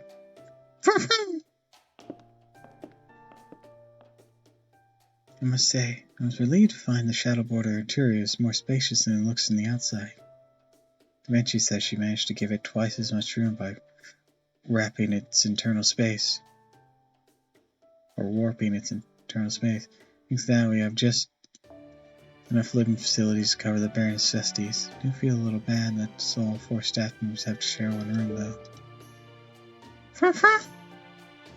Thank you for your concern, Fo. I have special needs as a demi servant, so I'm staying in the treatment room by myself. For the other private rooms, oh yes, Director Gordolf is staying in the captain's quarters. Vinci has her capsule in the computer room. Holmes seems to be sleeping in the workshop. We also have air conditioning, a storage room, and the armory. Though the new director has prohibited us from going in there. Since we have 2 large cruisers worth of space, Da Vinci and Holmes have been able to make the cockpit/bridge several meters wide. Alright, let's head to the cockpit now. Enough of this nonsense. You flimsy excuse for a detective. Why must you insist on keeping us here? We must be in a safe zone by now. It is, as I said, a more liberal question than you seem to realize. We'll first discuss how we might even define a safe zone. For example, we could say that we are safe here in void space, thanks to the lack of enemies in our vicinity. I'm afraid the answer is a resounding no. For that matter, there are no enemies to be found in void space, consequently, we need not concern ourselves with the attempts at pursuit.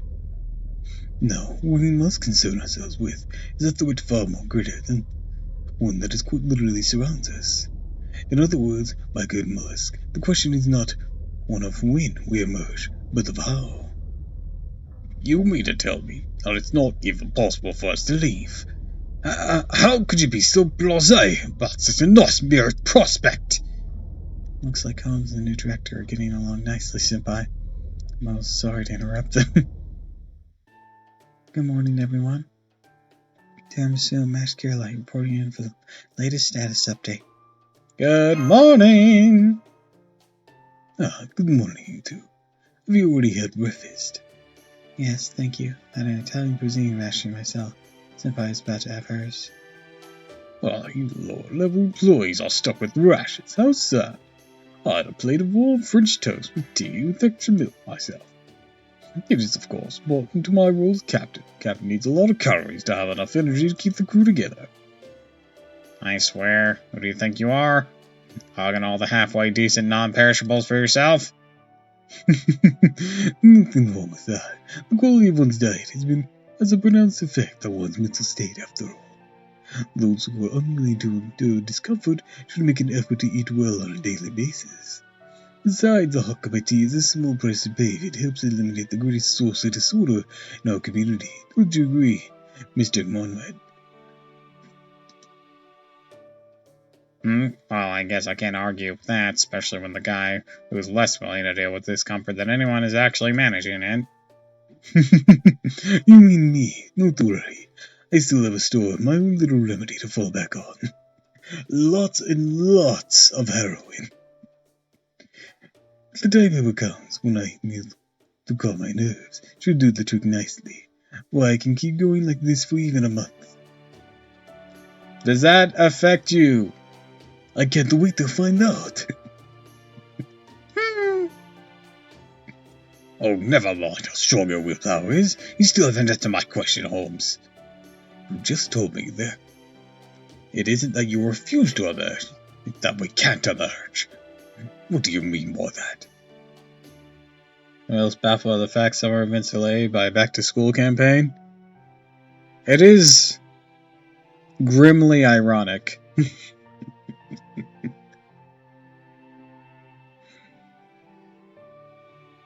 Also, welcome.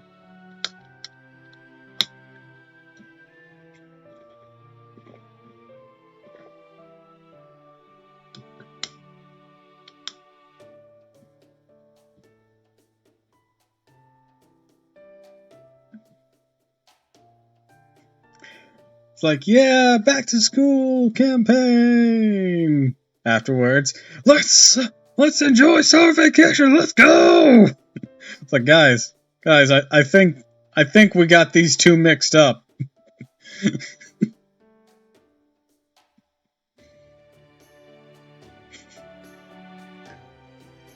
I mean, so we could look at it in this aspect. We're preparing to go back to school, but we're having one last big summer hurrah. I guess that's the only guess I can make. One last trip to the beach, or whatever this thing is going to be. Probably the beach. There are swimsuit units after all. Not that I'd stop the trip to the mountains. That's my only, minor reasoning that I can pull out of my ass there. So glad an additional month of break thanks to being a graduate. Ah, yeah, that is nice. Until you have to work every day. Then it sucks. Because then you have no break.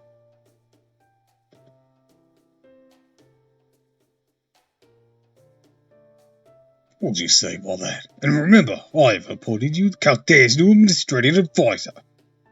How about you show me a little gratitude for the appointment? Tell me exactly what's going on. Why does your accent keep changing? He's settling on a voice for me, okay? As long as FGO treats me nicely, I'll live. That's a fine line!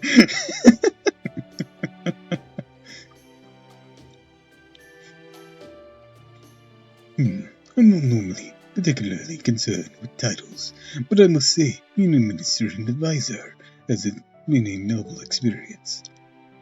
To be honest, I'm rather excited to be exercising my own untapped talents to meet this job's demands. How did this end up happening? Does Director got a death wish or something? Well, you already got Da Vinci serving as his technical advisor, right? One of those two games I bother enough to take seriously. That's fair. I mean, I hope not too seriously where it can be detrimental on your mental health if things go badly, like roles and whatnot, but seriously enough that you enjoy it and keep coming back. And of course, once again, not serious enough that it becomes a gambling addiction. You know, balance. Well, you already got Da Vinci serving as his technical advisor, right? Probably just appointed Holmes to administrative staff because he doesn't have any other managers to help him out right now. Oh, I can hear you, you know. Now come on, Holmes, out with it. We're going to survive, aren't we? I'm afraid survive is too broad a term to provide a satisfactory answer, but I can at least outline the possible results of our emergence. I can't confirm nor deny that I fully got screwed over. But as I only got screwed over once. I mean, one time isn't that bad. Strictly speaking, it's not that we cannot emerge, rather we have nowhere to emerge to. At the present moment, we are voyaging across void space, a world existing on an infinite vector. To put it another way, in order to return to the reality, we need a connection to it. An anchor, if you will. Fortunately, anything that should be able to serve as an anchor as long as it exists within reality. Ramasa Banner was quite the trip. Oof. Did you not get more Ramasa on it and just emptied a buttload of stank quartz into it? With no results? Or did you at least get a result, but not after draining your resources?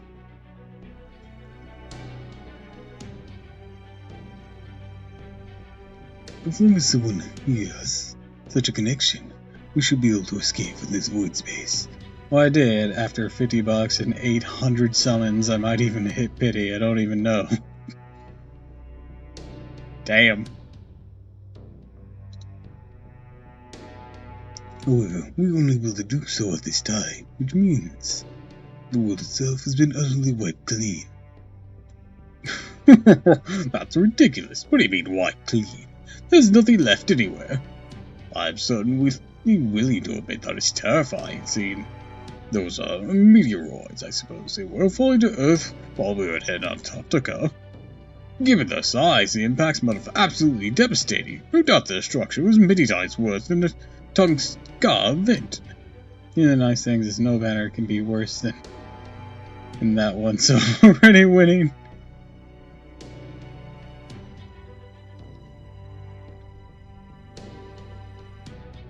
I mean, it could be worse. You could spend more than $50.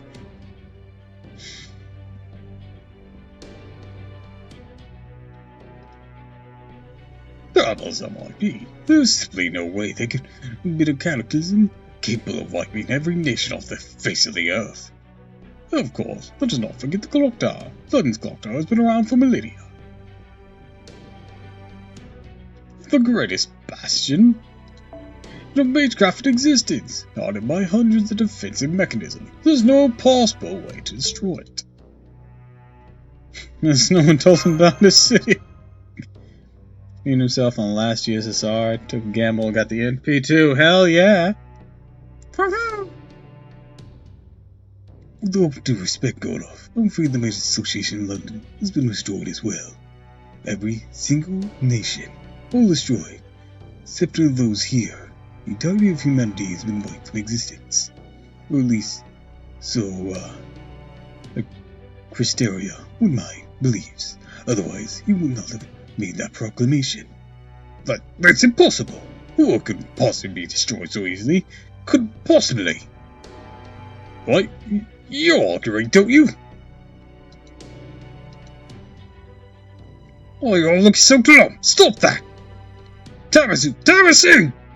You might be a cheeky little thing. I can tell you have sensibilities much more like my own. Go on then, you tell them. Tell them Holmes making all this up, or wrong, or something.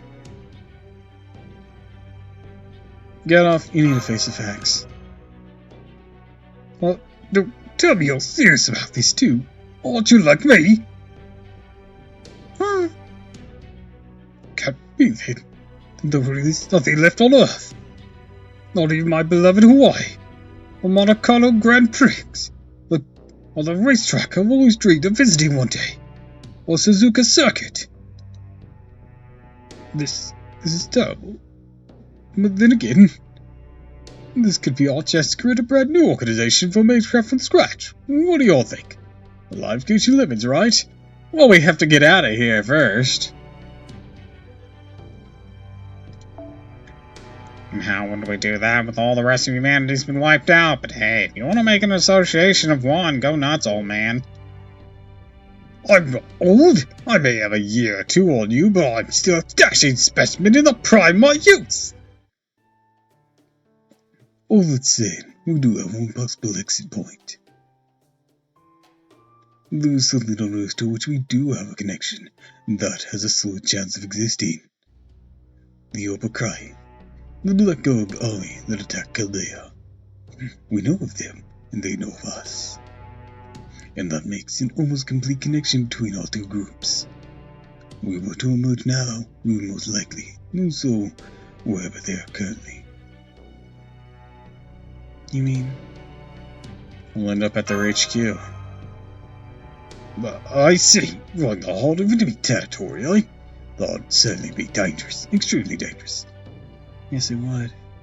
But we can't stay here in void space forever. Shadow Border's reserves are running low. Almost out of food, water, and power. Indeed, we'll need to emerge soon no matter what. I would like to do so as best possible time. Fortunately, we're the people Alchemy is capable of measuring standard space and void space simultaneously.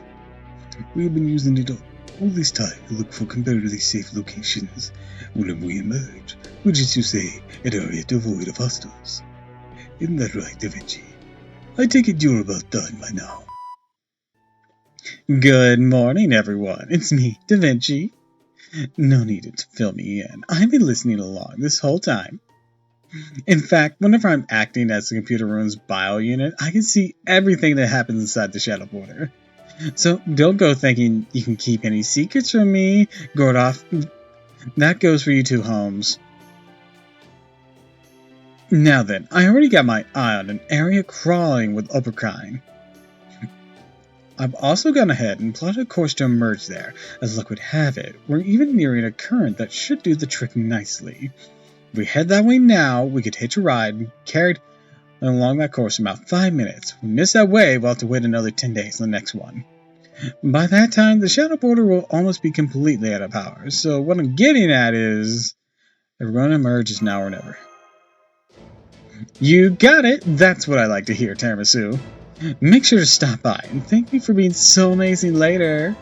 Incidentally, according to the paper moon, this wave will bring us back to standard space approximately 90 days after we left. So that means we'll be emerging around early April, the year 2020. Man, we really lucked out. One wrong move and we could have ended up on a wave that would have taken us there 100 years later. You know, the irony of all this is that with the world wiped out, we missed the big pandemic, like, its big hotspot out of happening. And with humanity wiped out, it got wiped out. You know, silver linings. Oh, God. If we emerge in standard space, then we'll probably be way too late to do anything. Slow down, slow down! You mean a few days difference can affect our exit time that much? That's normal for zero-cell travel. If we emerged 100 years later, the mole's residence would be nothing more than a ruin. Can't do that. That's my home.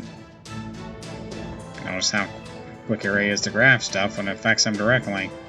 But remember that everything on Earth has absolutely been destroyed.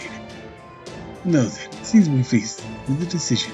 The perfect wave in which we ride through the entry is nearly upon us. Are you all prepared to take it?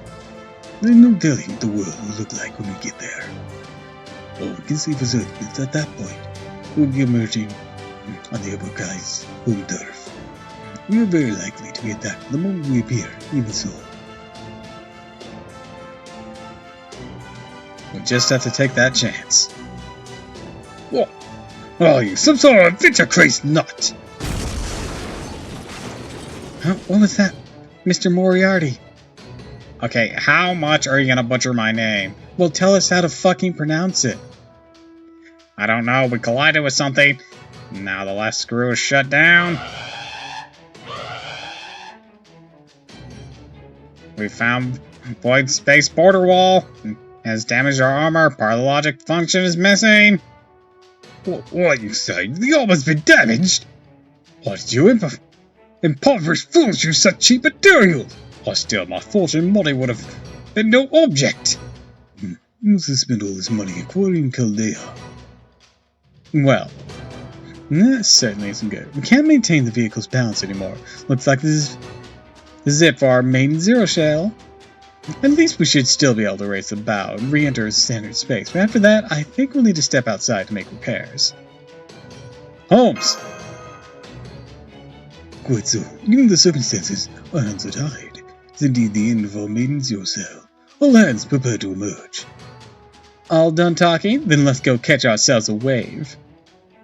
I didn't agree to that! No way! Let me get my seatbelt on! All hands, take your seats! You will not get it incapacitated under any circumstances. That goes for you too, Tamasu. As long as we're still strapped in, you won't suffer any serious injury. Trust me, I speak from experience.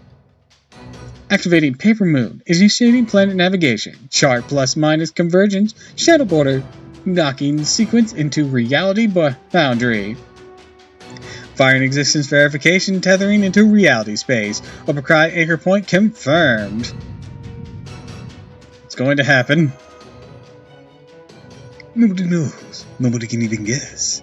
So we must be prepared for anything. The only way we will learn what awaits us when we emerge to see for ourselves. Emerging from void space. 30 seconds until arrival in reality space. Zero cell complete. Emerging into reality space.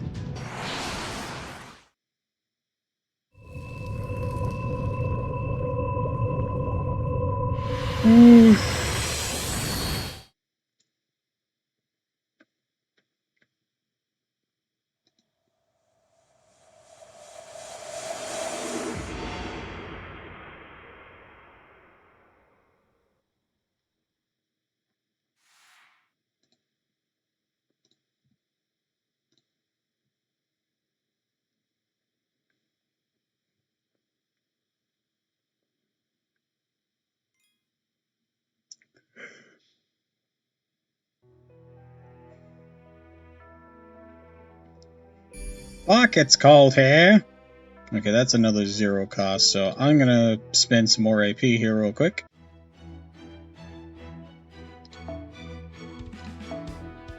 We can go ahead and finish up this.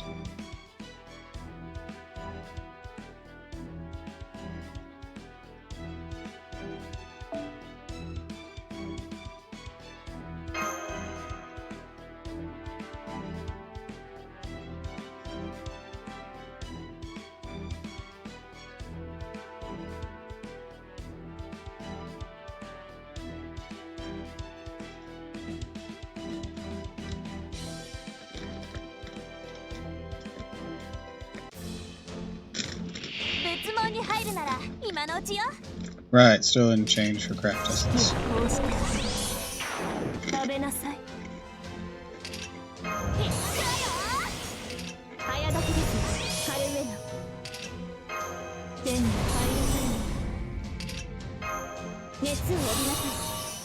Alright, let's do this.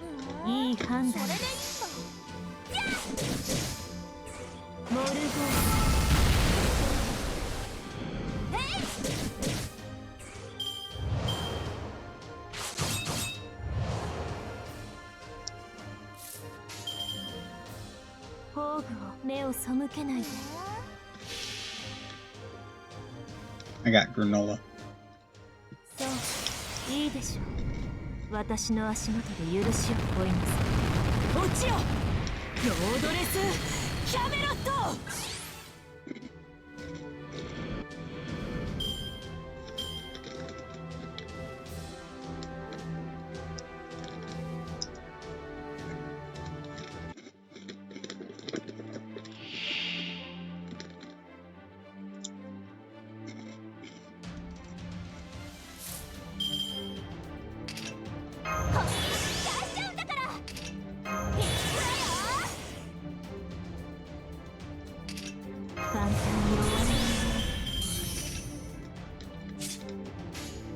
Alright. いい判断です。見仏の角見せてあげる。5秒間シャトニュレーション。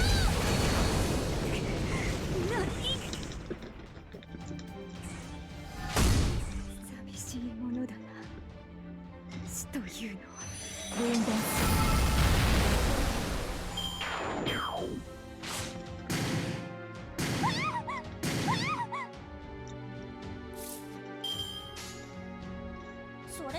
Alright, let's finish him off.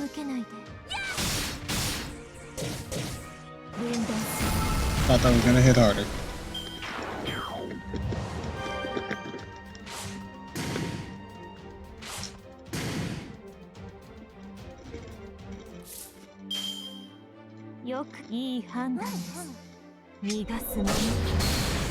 There we go. 先に進みましょう。宴会は大勝利の後に取っておきます。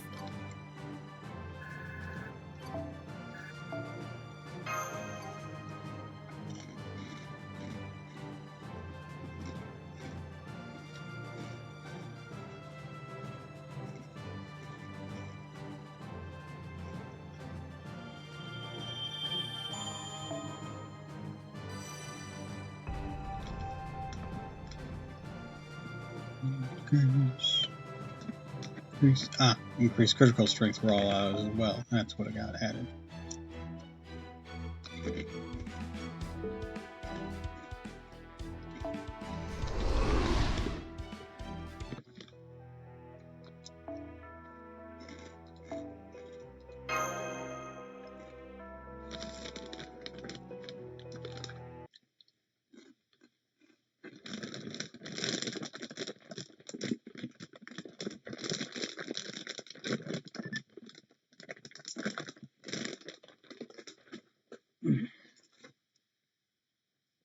Reality space anchor attached. Well, reality verification complete. Establishing Shadow Border's existence. Zero cell return successful. I say, I'm alive. I'm alive. My limbs never felt so solid. Like I gained several kilograms since we were in void space. Attention, an armor plate came loose during re-entry. Further zero cells currently impossible. Please replenish materials and food supplies and perform regular repairs and tune-ups on the Shadow Border to ensure future safe travels. I see. It's a wonder the Shadow Border held up this well, given the less than ideal circumstances in which we... We did it! We're back on Earth! We can go outside! For sure at last! I know, I wonder what it's like outside now. We're not bobbing around, so we're probably on land. Quit shoving. I know how you feel, but I can't unlock the door until you settle down. Let's see, first release this bolt. Well now, I ought to have expected this. I wouldn't be curious about the state of the world now, given the circumstances. It is, after all, Otto, and fought so hard to protect it. Miracle of our return, and such a perilous void, no doubt pales in comparison. Indeed, I would expect nothing less than Chaldea's staff. Though I must say, it's too dazzling for me to view directly. Everyone's rushing towards the cockpit emergency exit. Sure you don't want to join them, Senpai? Better believe I'm gonna go check it out right away. Not you, Tiramisu, damn it, what about me? Is it okay if I leave the monitor for a little, Holmes? I want to see what it looks like outside with my own two eyes. I'm sorry. Mr. Montague. But someone has to stay here, keep an eye on the monitor. After all, I too have been waiting with bated breath to see what lies on the other side of the door. Oh, is that it? Fine. What do I care? Just sad, lonely geek anyways. Montois already always gets the shaft, so why should things change now? Where's the exits open?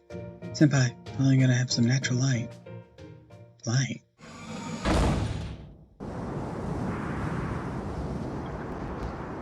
It's freezing! How is it? How very cold it is. My coast is frosting over. Quick, close the door. Yes, sir! Phew, thought we were done for. But that snowfield we saw for a brief moment. Man, that was a close one. Good thing I cranked up the heat. Is everyone okay? You should know better than to just open the door the moment we stop in some strange part of the world. I trust you've all learned your lesson, yes? No more going outside after a zero sail until we finish checking the conditions around the anchor point. Failing to follow that protocol could be hazardous to your health, or failing to follow that protocol. Now, are we all ready to hear my report? Yes, I'm terribly sorry for acting carelessly. So what's going on with that blizzard?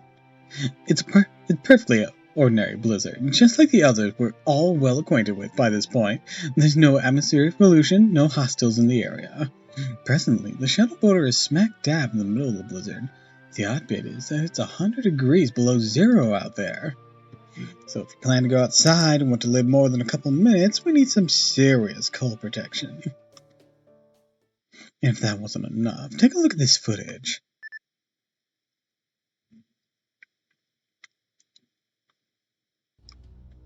What is that? Is that a roar and a storm? Looks like a massive supercell. Oh, how am I supposed to figure out the scale here with no frame of reference? Look rather big, but...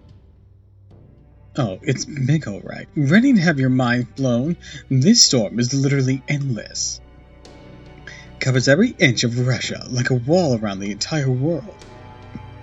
The aurora blocks all kinds of electromagnetic waves, so it's completely impossible to break through. I can tell some of you want to write it off as just a storm, but you really shouldn't. This storm can tear steel apart, level entire cities, even destroy the world as we know it. No wonder people thought of it as the god during the Age of Gods. Remember, storms are the single most powerful source of naturally produced energy on the planet. And one of this massive is bound to be raging around with all the energy of a nuclear bomb, stretches as far as the eye can see. Humanity has yet to invent anything in the way of a vehicle capable of breaking through a storm like this. Nothing could go through this storm. No weapon, no vehicle, nothing.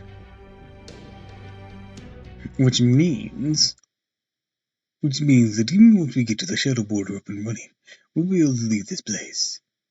In short, we are trapped in a world about which we know nothing.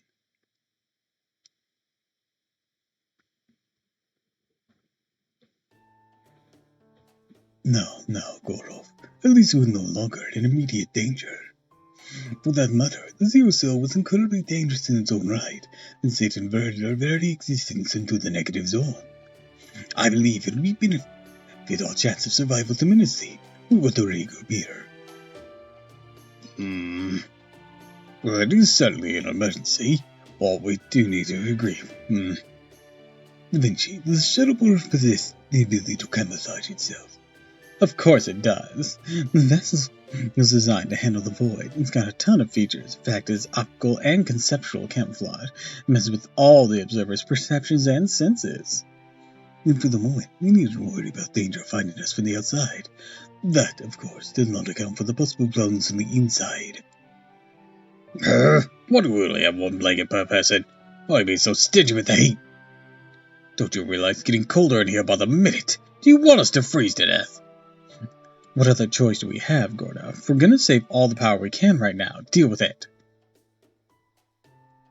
Besides, the way things are going, we're probably going to starve to death before we freeze to death, since I don't see us finding more food in this mess. Hey, if it comes to that, I bet the new director outlives us all. Oh, so you can tell how resilient I am, eh? Glory will get you nowhere, young lady. Still, I commend your keen eye. Indeed, I am the modest of feeling. It will take more than a little hunger to bring me down. I'm possessed of an indomitable fighting spirit, a whirling brave and tenacity for days. With such qualities at my command, I too have no doubt that I will survive the longest of anyone here. I believe Senpai was alluding to your excess energy reserves. Indeed, food is one of simple problem we face. Let us take stock of our current situation. I've got a reading on the temperature outside. It's exactly what the technical advisor Da Vinci said it was. 100 degree below zero. No human being could survive in this. As for our position, it looks like we're somewhere in Russia. Russia? Damn! So Holmes is right. Literally fall right to the opportunity's laps. But hang on, that's not possible. I know we were adrift for some time. How can we reach Russia from Antarctica? We would have had to sail after across the world for that to happen. In void space make that possible. More or less. In void space, real-world distance has no meaning. Instead, the distance we travel corresponds exactly to the time it takes to calculate coordinates and verify our existence. Now, take a look at that paper moon. That's a two-dimensional map. I can see 7 locations that seem to be layered differently from the rest of the map. So they are. I didn't notice it at first as the thing loops around on itself, but you're right. It reminds me of the 7 singularities that cause the incineration of humanity, though of course the current circumstances differ substantially. The 7 singularities exist as different points in time, a vertical axis. But in this time period, these 7 abnormal regions exist simultaneously. And Russia, where we are now, is one such region. Are they singularities? It's too early to tell.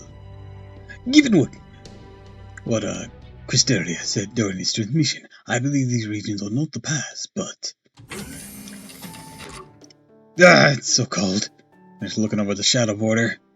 Nice work. You must have been freezing. Even this few short minutes you were out there. So, how's my baby holding up? Well, frankly, it won't be working to make repairs. For starters, we don't have a logic formula to let us withstand void space, nor do we have the armor plating we need to carve the formula into. Well, the engine's not in great shape after we overtaxed it. We'll need at least a little time to get it back up and running. It's so cold. At least it's not as bad now.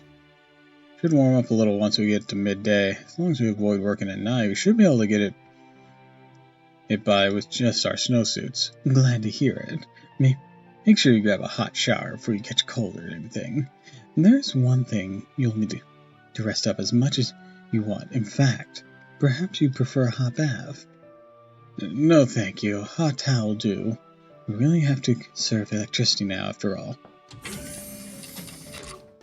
Good. Let us take matters one problem at a time.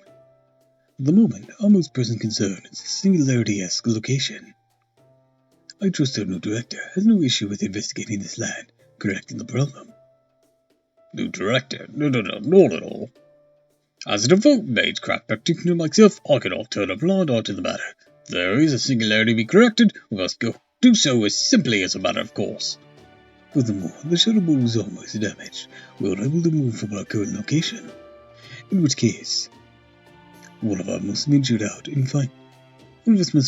find someone whom we can barter or negotiate, arrange for suitable replacement for a missing armor plate, and fix the singularity while they are at it.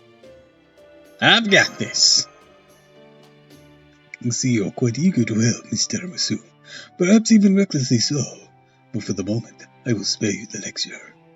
You may not currently have any servants capable of aiding you in battle, but you are still a master.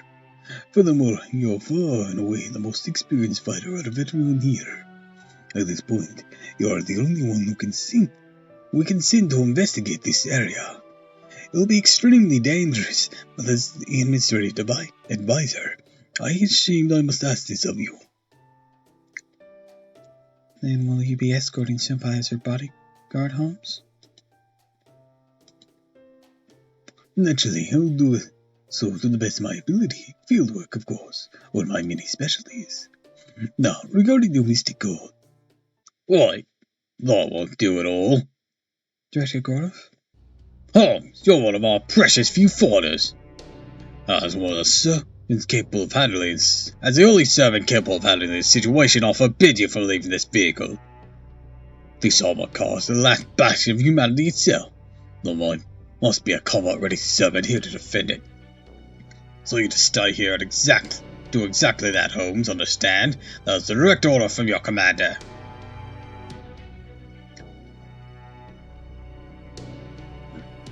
Need more water.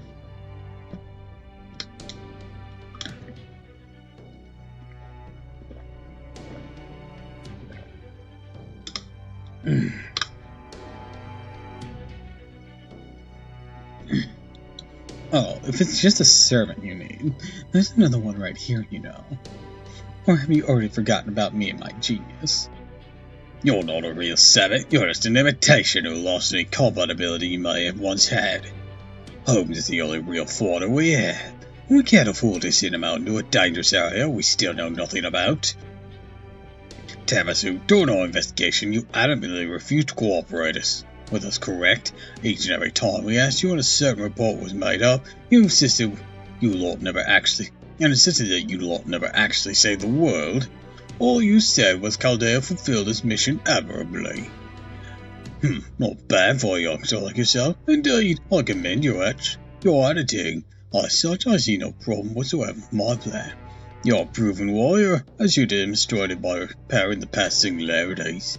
What sort of director would I be if I didn't trust a proven master? A poor excuse for one, that's one. So I'm placing my implicit trust in you. So listen up, you're to go on the expedition alone. The rest of us will relay instructions to you from the operation room. What? You can't make Senpai handle this alone. Does that mean you're withdrawing the testimony you provide the inquiry board? Will claims that Chaldea has not been sitting around merely twiddling his thumbs the last year, no more than lies. But she was with me in combat capable at that point, dumbass. It was a very important factor.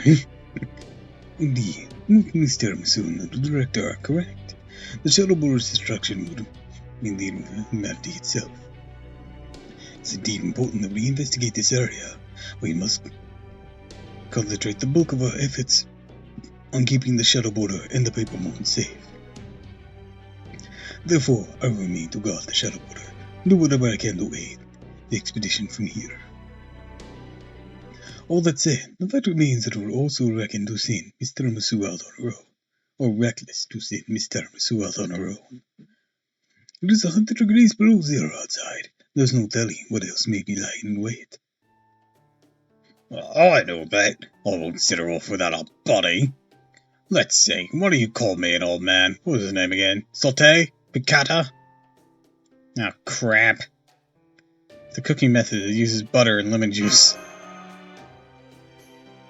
Wait. Is that how you're supposed to pronounce your name? That actually gives me something to go on.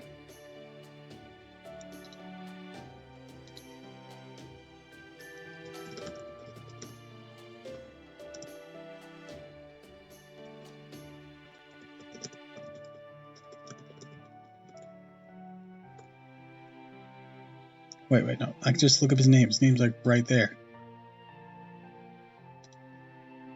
Min. Meuni.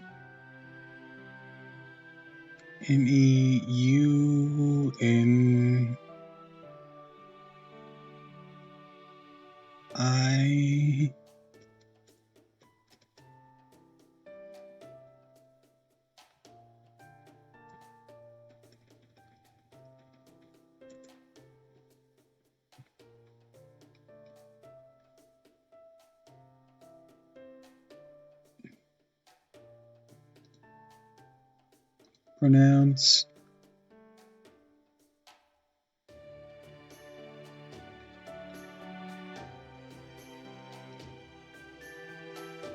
Meniere.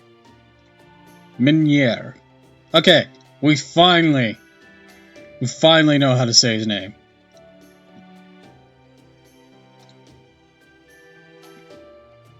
Why, intre the tiramisu. That's it, Meniere. Get your heart, with an order. You'll be joining tiramisu expedition. Ah, I know it. Why me? Lord Operator, your job is a man with the controls, keeping an eye on the monitors. Now that the border's part, that is simply the best way to make yourself useful. Besides, worst comes to worst, I know someone who can fill in as the driver.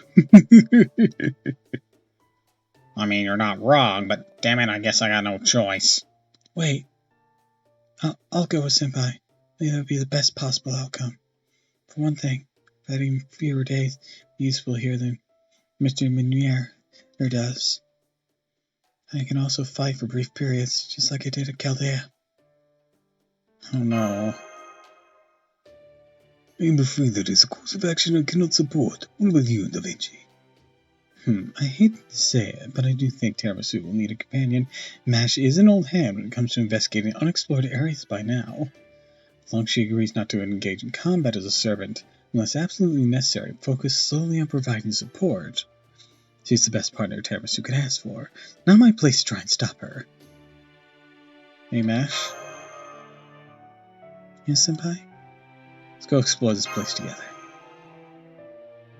Of course, Master. I'll be happy to accompany you on this expedition.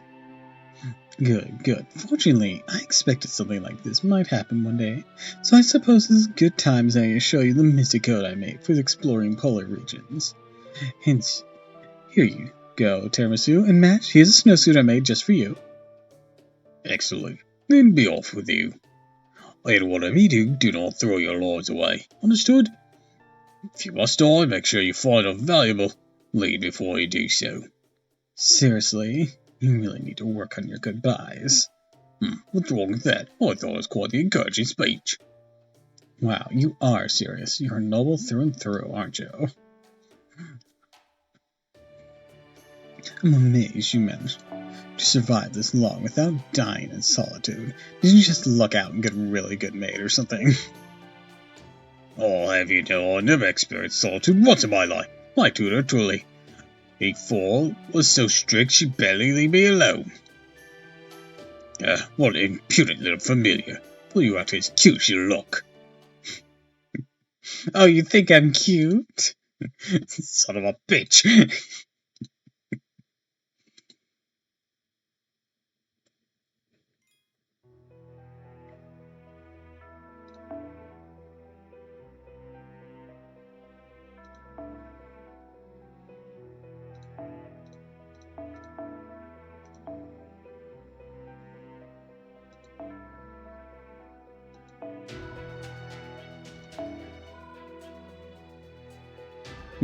Should I do that or just go K-scope and have that ready to go?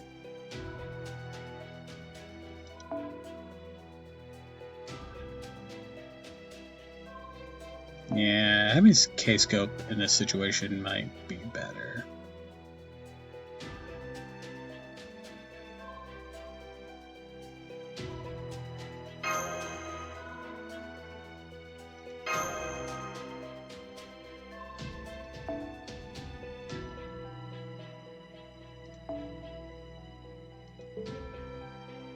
Give you some more defense, HP, healing, and whatnot.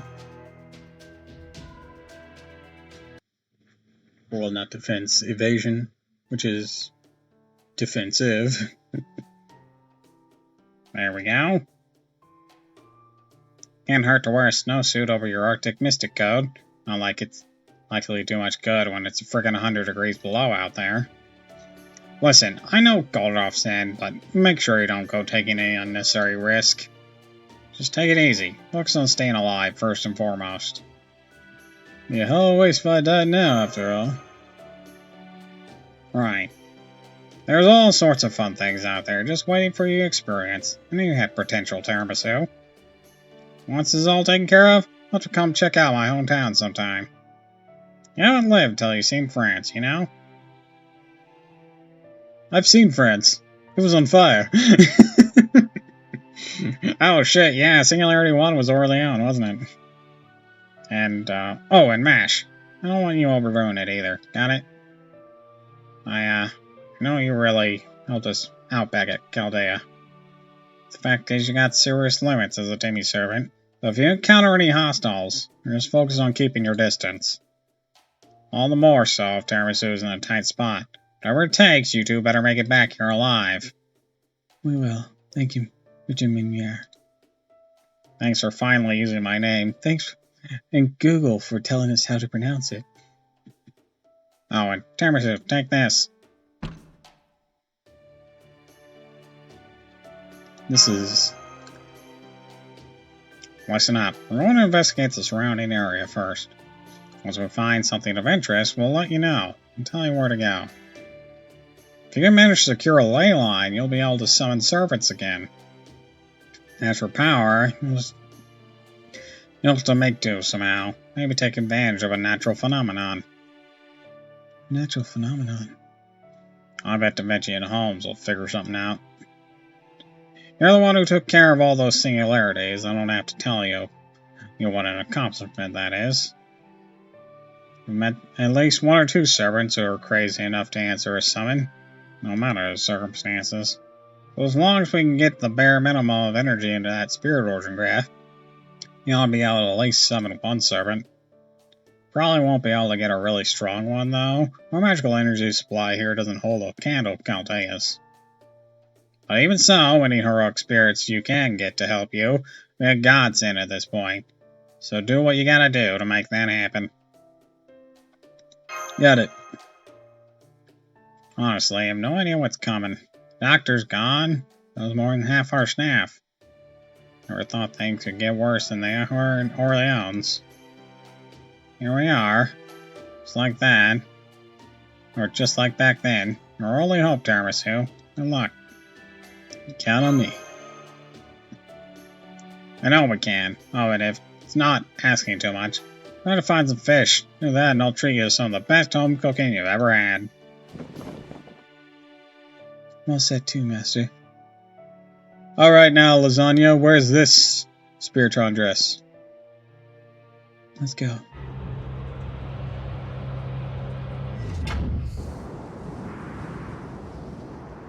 Man, what a blizzard. Well, are you gonna be okay in this call? You're burrowed in my coat.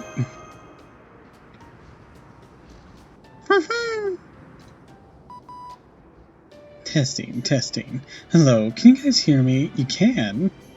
Great. Looks like we got comms working. Not sure what kind of range we'll get in this storm, though. Now then, the first order of business will be to look for a ley line. Here's what I'm thinking. Start by heading north, then turn east. If you still haven't found a ley line after a while, then you continue west. Once that's done, come back to the shadow border before you check out the south. What do you think? Think of that. Any thoughts to share? Am I doing a bad job then? Me? No objections here. You're the same dependable Da Vinci you always were. Great, glad to hear it. Alright, I'll be checking in every 5 minutes, so if you stop hearing from me, that's your cue to turn around and head back. Got that, you two? Got it. Understood, Da Vinci. Oh, let's be clear on one thing. If you encounter any locals, leave negotiations to us. I even have a comb so I can cast a simple charge spell to win over ordinary people you run into. Maybe we should only use that as a last resort, Director. Charge spells do work quickly, but their effects also wear off rapidly as well. There'll be no way of knowing when our unwitting collaborator might return to their senses. As such, I believe it would be both safer and wiser to employ your natural charm here. Should we encounter any locals, I believe the best thing to do would be for Miss Tiramisu to initiate the negotiations. Once both parties have reached a mutual understanding, then and have them come to the border. I see. Indeed, my natural charisma would be the surest way to succeed. Very well, we shall use your plan then. Da Vinci, there are any poor way to be found in this car. I'll need to make sure my hair is perfect for the occasion. First impressions are everything after all. Sure, I can whip up something that'll do the trick. Damn, Holmes, you played him like a fiddle. Well, I am the world's greatest detective. Besides, I wouldn't be entirely untruthful. Gold doctors have certain dignity, a soul that comes from being raised in a distinguished noble family. And that is something that Miss Tiramisu can and should do without. He's a noble, pompous dick, but that might come in handy at some point. Okay, Master, start heading north. Trudging, trudging along, trudging, trudging along. Suppose it really does go as far as the eye can see. See, temperature dropped even lower since we left. Yeah, it's really cold. Only cold, eh? You have my amazing Mystico to thank for that. The temperatures you're experiencing right now can freeze hot water or turn a banana hard enough to use as a hammer. Give me a moment.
Okay, that's enough heading north. Now try going east.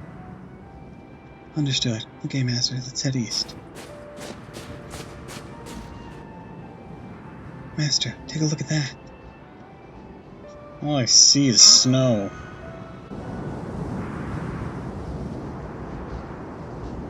That doesn't look like the bands of light we saw in the singularities. What could it be?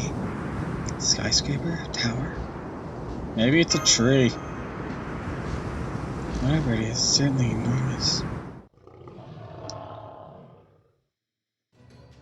What was that noise? Da Vinci! Yep, I'm detecting a hostile from here.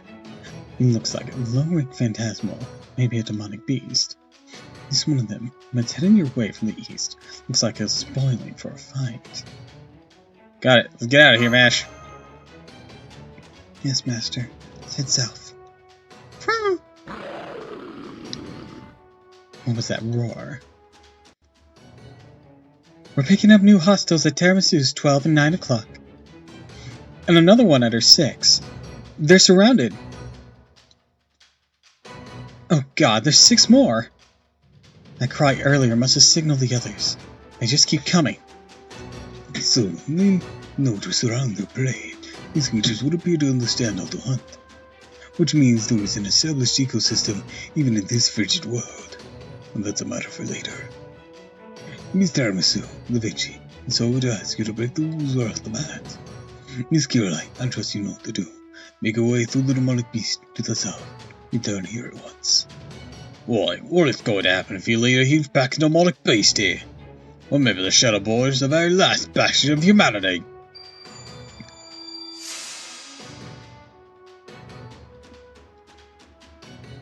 At any rate, I'll find the weakest link in their formation to try to break through. Master, your orders, please. Alright, just don't push yourself too hard. Yes, Master.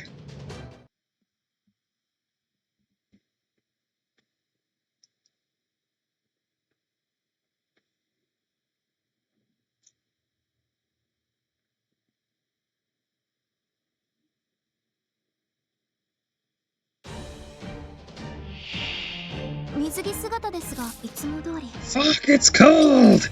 いつも以上にカッティングスプレーシュー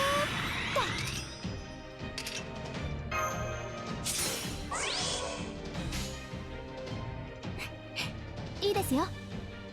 まっすぐですね。よいしょっと。ごめんなさい。大丈夫。活動的に。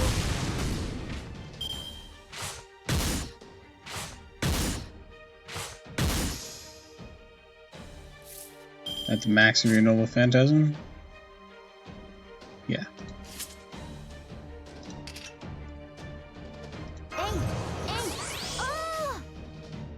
よーし、よいしょ。まっすぐですね。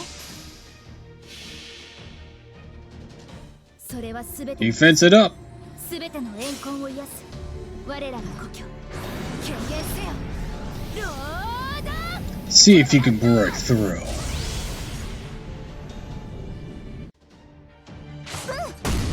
はい。大丈夫。活動的に。 Nothing. Nothing. Nothing. まっすぐです。よいしょ。まっすぐですね。はい。ごめんなさい。大丈夫。活動的に。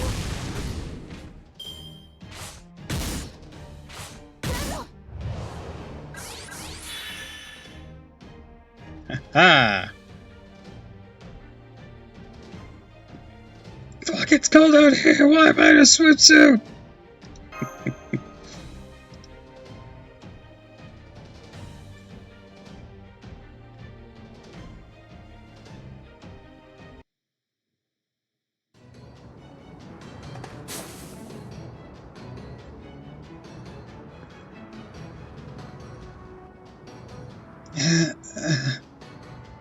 Thanks, Mash. Now let's get out of here.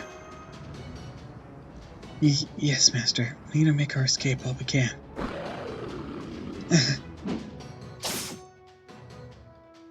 Mash!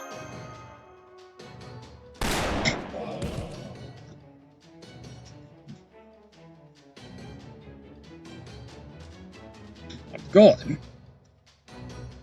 You know.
Alright, I'm back. A rifle.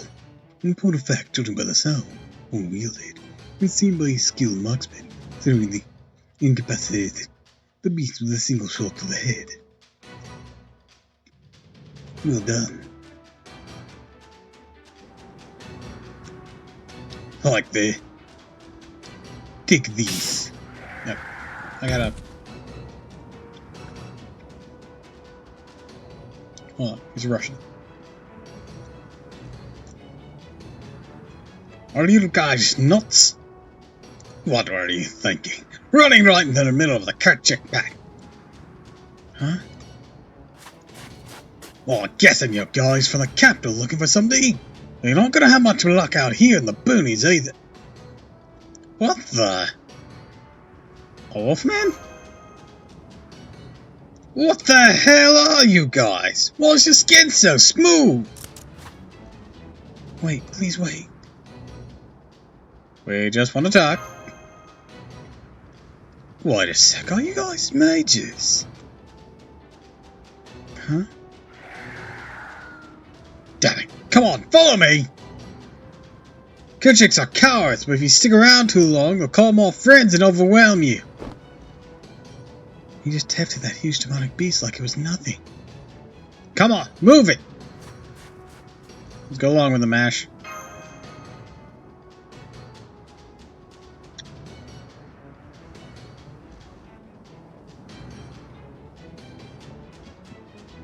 Right, I'll bring up the rear master.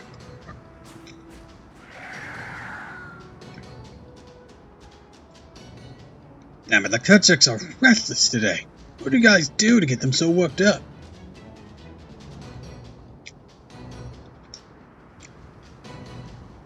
I don't know.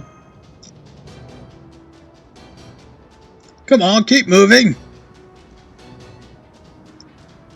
Otherwise the Kerchiks will have you for dinner. Unless their nose attracts a Doppel first.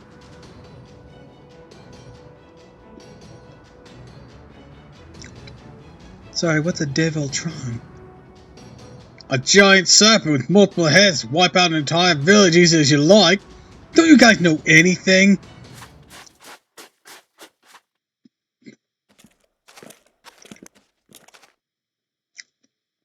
Okay, here we are.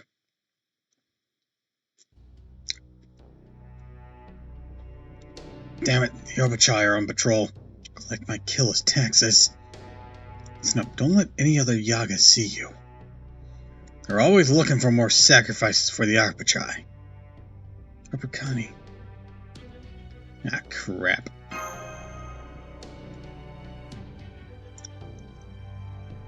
Now what's with you guys?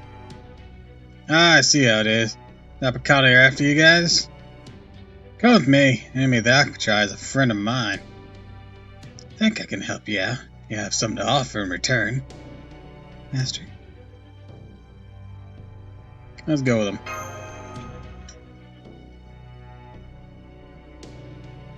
Alright, we'll accompany you. Good, come on, Colden. Or, hold on, you, Colden. If it isn't Potix. Try to stay out of sight. Smell that weird scent too. It's come from those two. It's coming from this demonic beast, obviously. Didn't bleed it out properly. No leisure for the poor, huh? You sure you're gonna make it through the winter like that? Guess you're not worried about yourself, huh? Nope, I got plenty stored away. If you ever find yourself running low on food, how about I sell you some on the cheap? But you will have to tell me where your best hunting grounds are. I'll think about it. See you around. Hey, your little friends over there wouldn't be the rebel army, would they? Because if they are, you know I gotta report them to the Upachai. Ours decree and all. If these guys turn out to be the rebel army, I'll tell the Upachai, hey, you and I are the best of friends. Come on, cut that out. We're not friends, we barely know each other. Sure about that? We've been having a good long talk for a while now. Can't you feel everyone else watching us? Damn it! That was a weird interaction. Alright, let's hurry up and get to my house before anyone else comes sniffing around.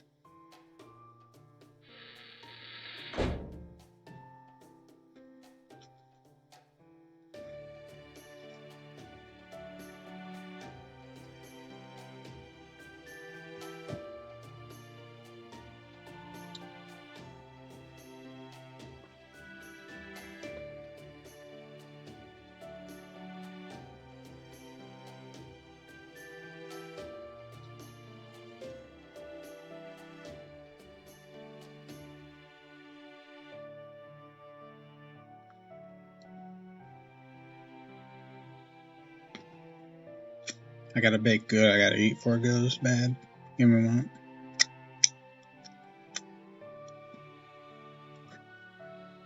Oh.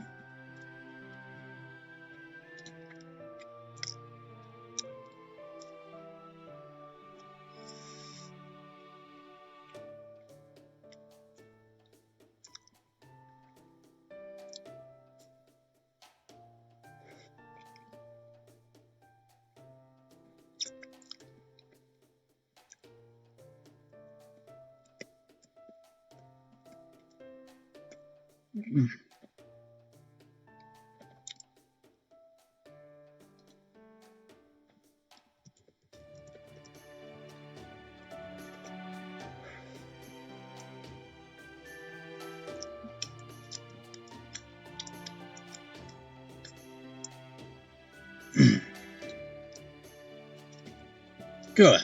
Doppel Connie. You still don't know you're here. Thank you so much. Don't need your thanks. Just give me something as compensation. It's all about bartering, right? Something, huh? What should we do, Senpai? Would information suffice? Ah, what the hell is that? Craft-based communication. Since you realize those two are mages, I assumed your kind possessed a deep knowledge of magecraft. But judging from your response, it appears that your kind only ever heard of magecraft. Am I correct? Oh, so it's not actually real. I assure you, it is. I'm speaking to you in person, albeit from a great distance. Now, as I say, if we possess any information that may be of use to you, we will happy to provide it.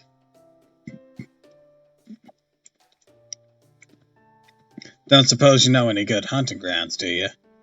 If the location of a Kerchak net would suffice, then yes. We found a number of them. Kerchak nets, huh? Nice, those things are pushovers. Pushovers? Those? Well, yeah, I can actually kill them as long as you shoot them in them or hit them hard enough. Hi, Gasly, welcome back. This is the people of the Russian Lost Belt.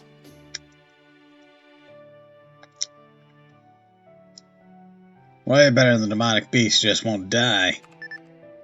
Very well. I'm prepared to share the location of these Kerchak's nest. So first. So the info on that, the Lost Belt King infused the remaining humans with demonic beasts to make them, they're called Yaga, in order to make them survive. So now, wolf people.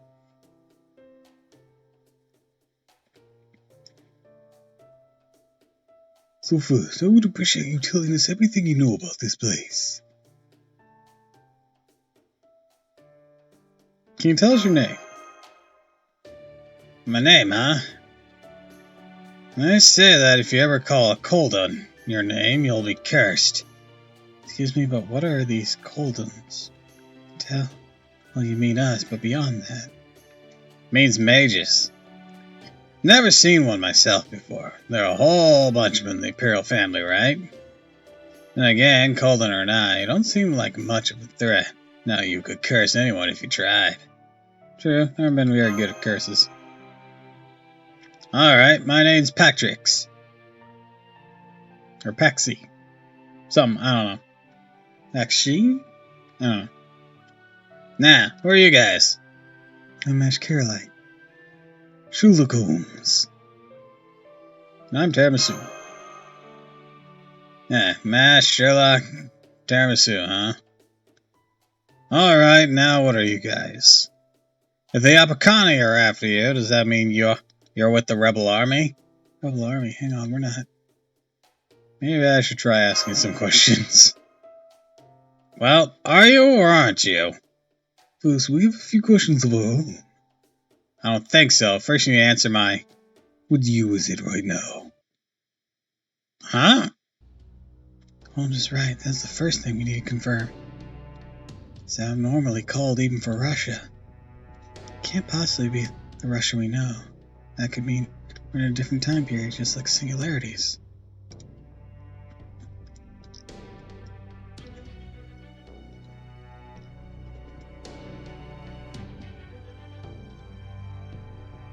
I don't know what you're asking. Such a stupid question, but fine. It's 2020. What about it? I see. What about this enormous storm? Appears to be nothing as so much as a solid wall combined with incredibly powerful wind. It's not normal. Hell no, it's not.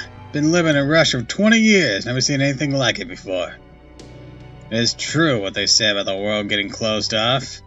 It would seem that it is. As of right now, the only place that we confirm actually exists is Russia. We came here from beyond Russia to see if we can't do something about it. Beyond? You mean from outside Russia? I don't know what they're talking about. What could he mean outside Russia? There is nothing outside Russia. Any land people could have lived on should have been long gone by now. I guess they could be from the boonies. Then again, they're not Yaga either. Maybe there are really still other nations out there. Alright, I can tell you got your own stuff you're dealing with. But I'm not gonna pry. Not looking for friends. So then, why's a bunch of outsiders like you out with the Upper Connie?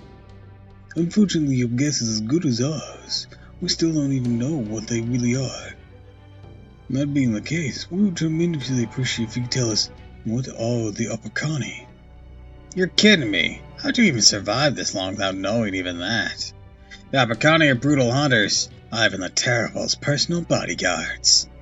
Ivan the Terrible? Wasn't he a Russian Tsar? Yes, he was. If you know that much, then the more detailed explanation can wait. Wait a minute. Patrick's just told us that this is still the year 2020. If it is, why would Ivan the Terrible's bodyguard still be around? Maybe he's a servant. Huh? A servant? With a capital S? What? He asks some pretty bizarre questions. Ivan the Terrible's alive and well. Been around for almost 500 years, so he's the oldest Yaga of all. What? I take it the Yaga are your kind. That's right, geez. You outsiders really don't know anything, do you? How the hell you all survived this long, being this ignorant? Been living under a rock the last few hundred years or something? And again, they do say this kind of ignorance is common for mages. Would you tell us about your history? I can only give you a real brief overview. You do know about the Great Cold Wave that happened 450 years ago, right? The new ice age, they say, happened after a meteor struck the planet. Once that hit, Earth turned to an ice planet. It got so cold that the old species, the humans, couldn't survive here anymore. They say that none of the other countries were able to handle the cold, so their populations died out. Oh, thanks for the hydrate and the stretch. Give me a moment.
running back in.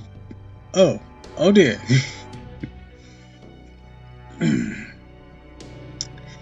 A mail order. Alright. I get some few practices in.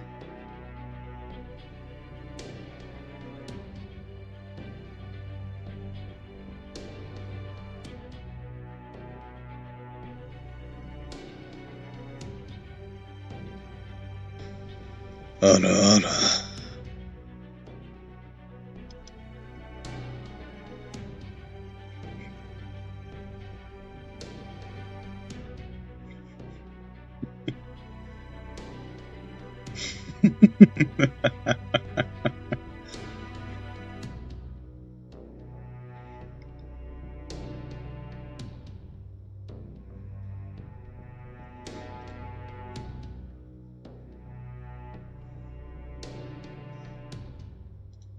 Every time, bro. Aw.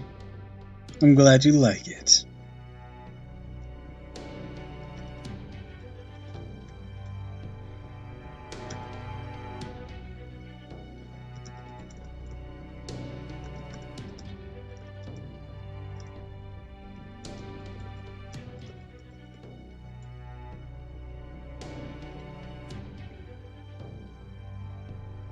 They say that on the other countries are able to handle the cold, so the population's died out. The Russians have always dealt with the cold, so we had it better here. Even so, we still lost about 90% of our population. Hell, we nearly lost the whole damn country. So before that could happen, Ivan the Terrible and a mage developed a plan. We, the Yaga, are the result. That does mean there's a mixture of demonic beast and human. What the? Who are you? Why are you so tiny? Oh, don't mind me. I'm just a passing genius doing as geniuses do. Dun. So, the people of Russia were combined with demonic beasts via some kind of magecraft. Do I have that right? Yeah, got it in one. Not that I remember any of it myself, though. I've been a Yaga my whole life. It's my first time ever seeing the old human species. I see, that explains a lot. Thank you, Patricks. Now, where are you guys anyways? We're with Chaldea. Chaldea? An organization tasked with the preservation of humanity and saving the world. Now I have even more questions. Basically, we're here to save the world. Huh? Well, ain't that something? So are you like a bunch of idiots then? Yes. I understand how fanatical that must sound, but I assure you, we were deadly serious. Well, whatever.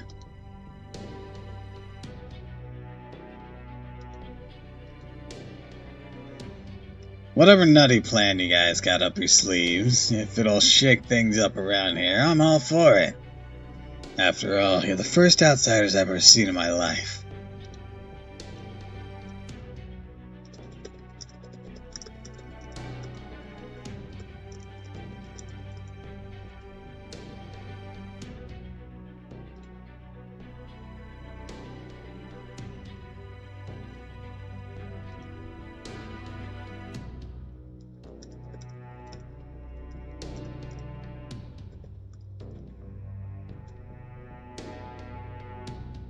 Anyways, I'll do you a favor and forget I ever heard your nonsense.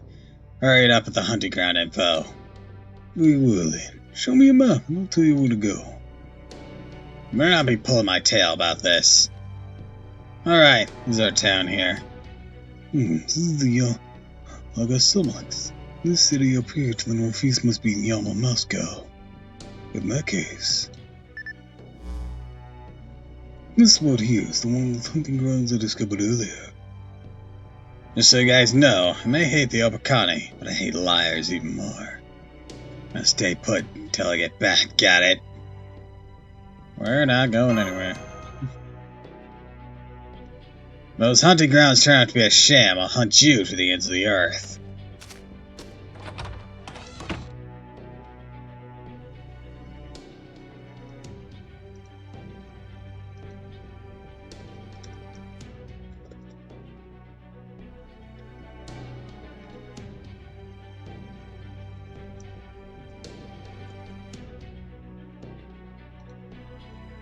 Looks like we've got to check out those hunting grounds. By the way, Holmes, can I pick your brain for a moment? What is this place? Why have humans been combined with that demonic beast? That violates one of Magecraft's strictest taboos. That's what all singularities are like. It would hardly be unusual for one. Well, it is abundantly clear that this is not our own history. Still, what is it, Master? Something seems different about this singularity. Regardless, we now know that the opponent you two must face now is Ivan the Terrible, a version of him that somehow survived for approximately 500 years, according to that may sound. The Bacani are indeed Ivan the Terrible's personal bodyguards. Now then, Gordoff, allow me to ask you something. Yes, what is it, Holmes? Are you certain the Bacani you defeated was not, in fact, human? Oh yes, absolutely. It is all into nothing once us. Not with a good golf punch. Look of it, I would have guessed he was a familiar of some sort. I concur. I too indeed sense nothing human about them during my own skirmishes. Originally, the Apocani were a corps of soldiers established by even the Terrible himself. It is said they dressed completely in black, carried around dogs' heads, and whips made for whistling animal pelts, and they rode in black horses. Their job was to eradicate Cesar's enemies, since they would get upon their opponents like dogs and clean them out as swiftly as a broom gathering dust. They swore absolute loyalty to the Tsar and committed all the matters of unspeakable atrocities in his name. But none of them became heroic spirits. As Gorov surmised, the familiars belonging to Ivan the Terrible. You make know this noble phantasm? Also, certainly, two of the most likely possibilities. The terror of the Apokai had swept throughout all of Russia, after all. It is quite possible that creating them could have become from a skill or even the phantasm he possesses. And if the Apokani are still terrorizing all of Russia. Does that mean Ivan the Terrible is the servant responsible for the attack on Chaldea? Alright, he isn't a servant, he's flesh and blood just like Nero was. Nonetheless, we have far too more options available to us at this point. As such, our first order of business should be securing a ley line. Well, as luck would have it, I've detected it's something that looked oddly like a ley line back when Terabasur Master making their escape with Paxix. Unfortunately, it's quite a ways from your current position. It'd be extremely risky for the two of you to head there alone. Well then, just have that third freak take you there. It's already done so much for us. Then we'll use Magecraft to charm him. Must I think of everything around here? And so first got off. Remember, Yoga are part of the Mono Beast. That most likely means they possess a strong innate resistance to Magecraft. I thought that a charm cast over at their mission would have had much effect. Either way, should wait for Paxix to come back. We may not be able to convince him to take us, but maybe he'll tell us about a safe pass.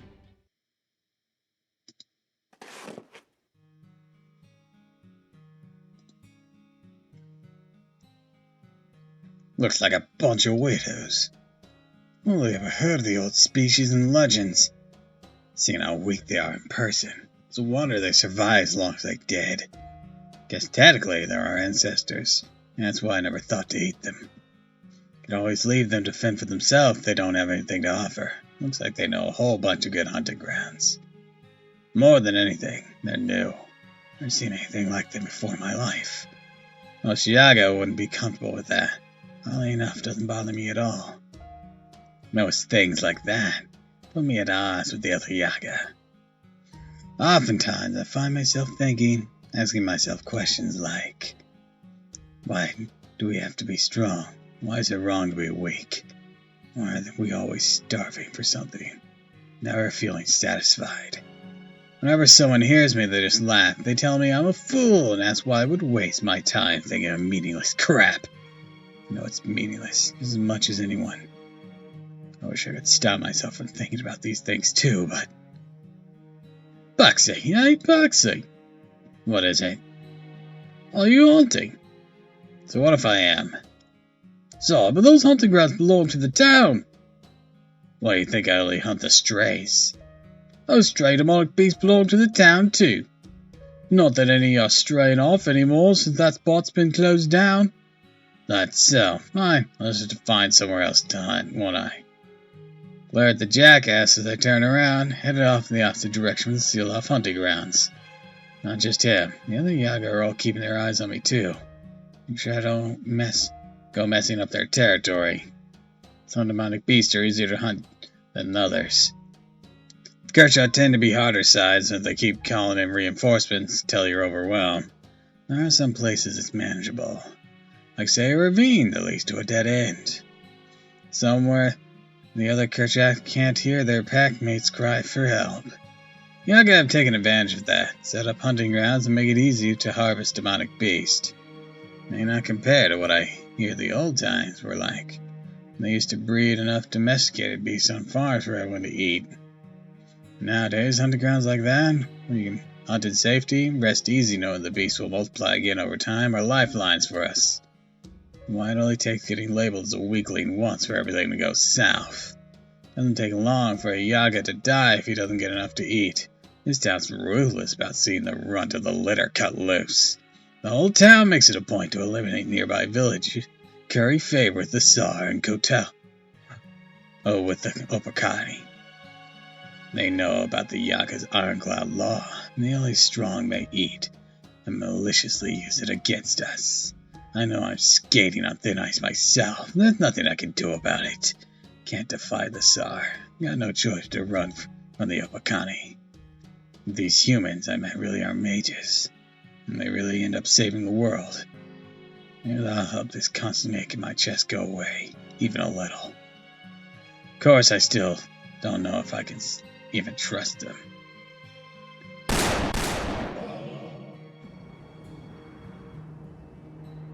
Well, I'll be damned.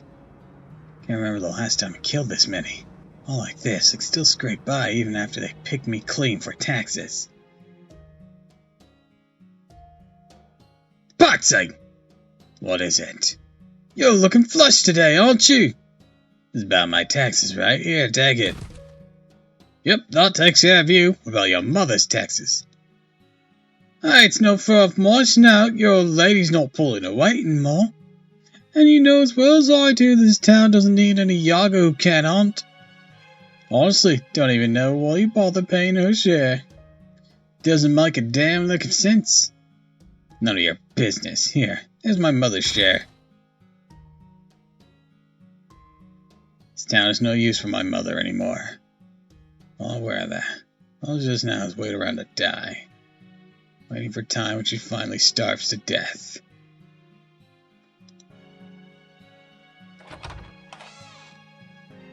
Who is it? Here's some meat. Just leave it here. Oh, thank you. I don't know how I can repay you. Don't worry about it. My husband and son will be home soon. Won't you stay and eat with us? No, thanks. I don't even recognize my face anymore. Say it happens a lot once a Yaga gets up there in years. They say their memories get fuzzy. They start clinging to them more until they end up living the rest of their lives in a fantasy world. No point in keeping my mom alive anymore. You just let her die and come want the earth. It's not like she'll be any help to me when she's still kicking. Only the strong have the right to eat.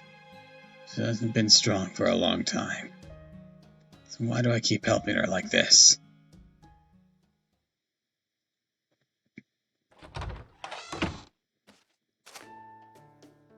I'm back. Your info was good. Brought in my biggest haul in ages. I don't believe there was that good a hunting spot right near the town that no one ever noticed before. Thanks to your tip. Still got a bunch left over even after paying my taxes. Though I did get a few snide remarks about my haul. Snide remarks? Yeah, it's a long story. Never mind that. What other hunting grounds you got for me? Hurry up, tell me so I can go check it out. Gotta hunt while I still got the energy. Of course, very well then. I imagine you may not. Hi, welcome to the stream. I don't have much of a response to this next question, but I must ask nonetheless. What can you tell us about the mysterious tree? Anything, I was hoping you guys could tell me that. What the hell is that thing? Do you remember when it first appeared? About 3 months ago, I'd say. Hydrate? Alright. Hello, welcome to the stream. Stretch, alright, alright.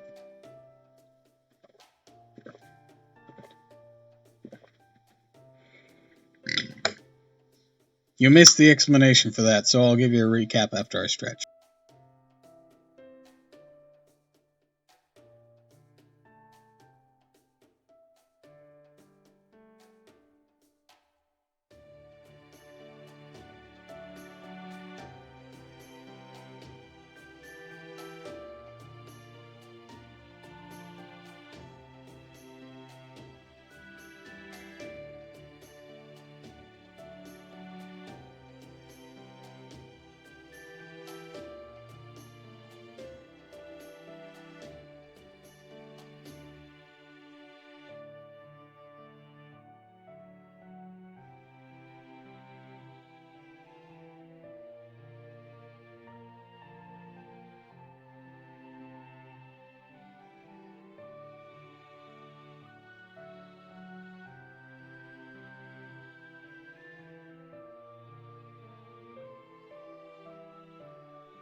Alright, I'm back.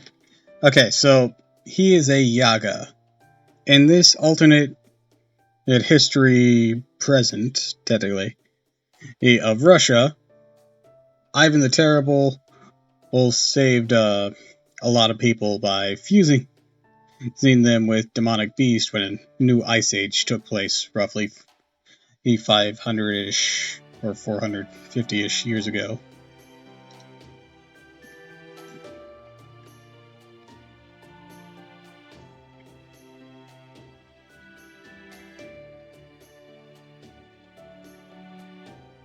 It was a miracle that the sock performed for us, but it never actually gave us anything useful.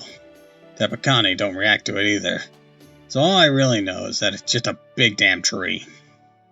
We done now? So I want to check out those other hunting grounds while...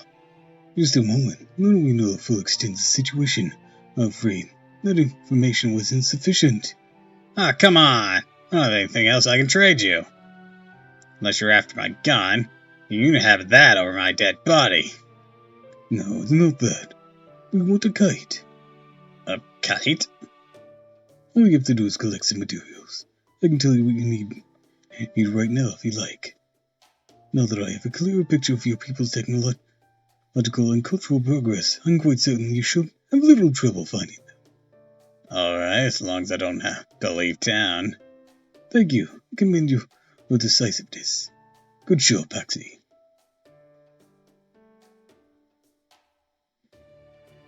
What do you want? Oh, with a kite, Holmes? Shouldn't we have traded for food first?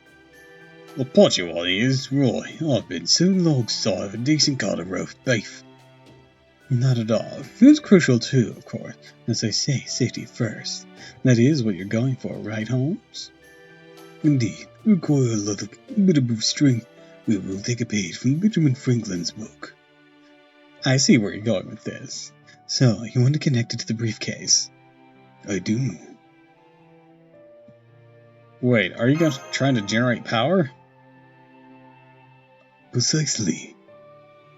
If you alter summon servants again, you will need the Spirit Origin briefcase, power, and a ley line. What's more back? War is downright primitive. Motherfucker, I don't care how primitive it is if we had to fucking have a gerbil run on a wheel. We need power. Not at all. This briefcase was really designed to be useful, even in areas without electricity. Or, well, like an electrical grid, you know what I mean.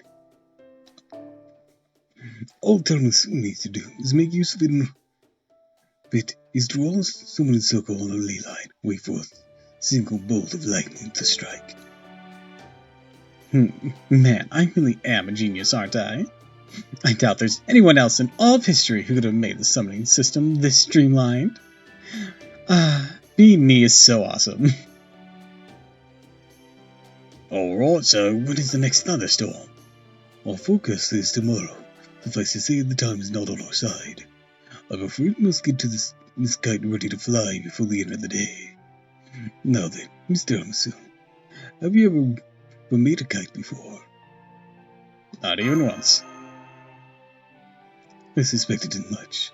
That you did not secretly, while the hours making kites was not a difficult deduction to make. But not to worry.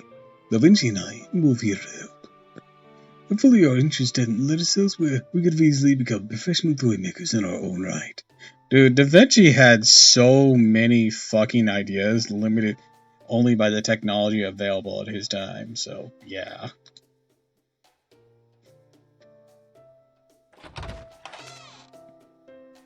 Here we go. They're all really easy to find. Now, are you gonna tell me about those other hunting grounds? Of course. I'm pleased to make an equitable trade. This one's far. It'll only take me a day to get there.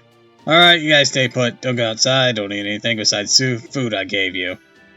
See you later, Paxi. Man, it feels weird getting a send-off.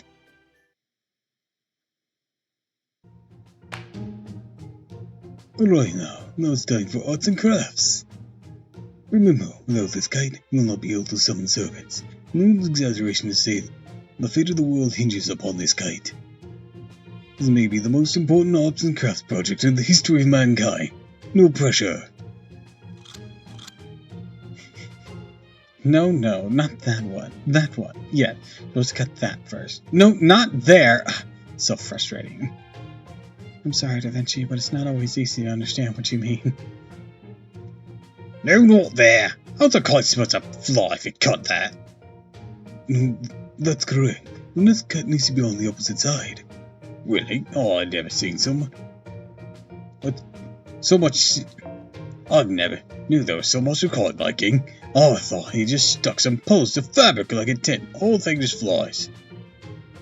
Here's some water, Senpai. Just relax, take it nice and easy. I gotta say though, it's kind of fun. Only hope it ends up flying well. I can bend the wire we're using for the kite frame. Senpai, I am a demi-servant after all. Don't be silly. In your normal form, you're even weaker than Tiramisu is. Oh, right. That took a lot longer than I thought it would. Well then, this is an unfortunate turn of events. I already hear the rumble of the thunder nearby. The kite's design should be fine. I still don't know whether it will fly in this world.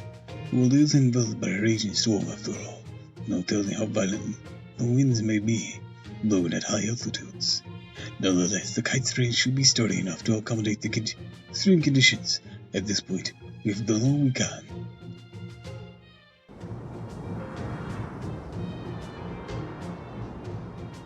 Oh, I'm sure we can't just chuck the briefcase in the air with how much lightning I just saw.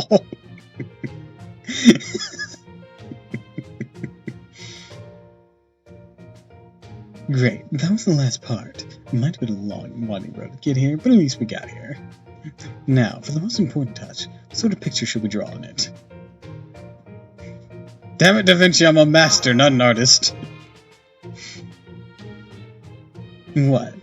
But I was all set to pay to Virtua and good enough to put on the Voyager. Stop that. Your frightened little uncle's half to death. Just scribble some ASC E2 expressional and be done with it.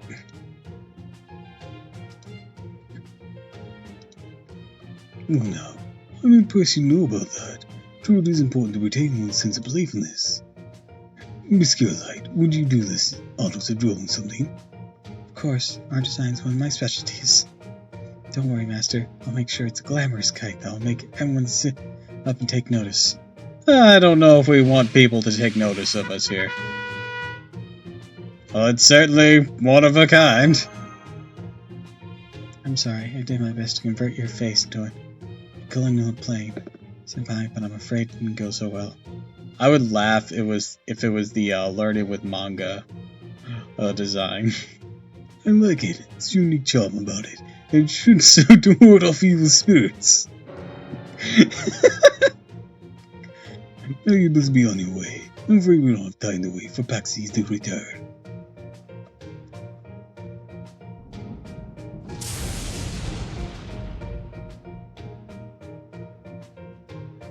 I'll leave a note to him, letting him know where we are. Okay, Master, let's sneak out of here.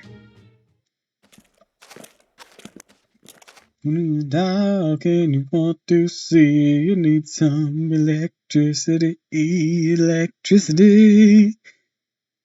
A lot more people, Miyagi here than I thought there'd be. Huh? What was that sound?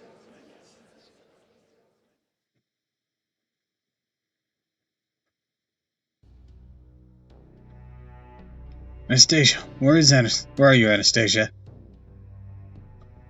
Or wait. Okay, so, Anastasia. Anastasia. Where are you, Anastasia?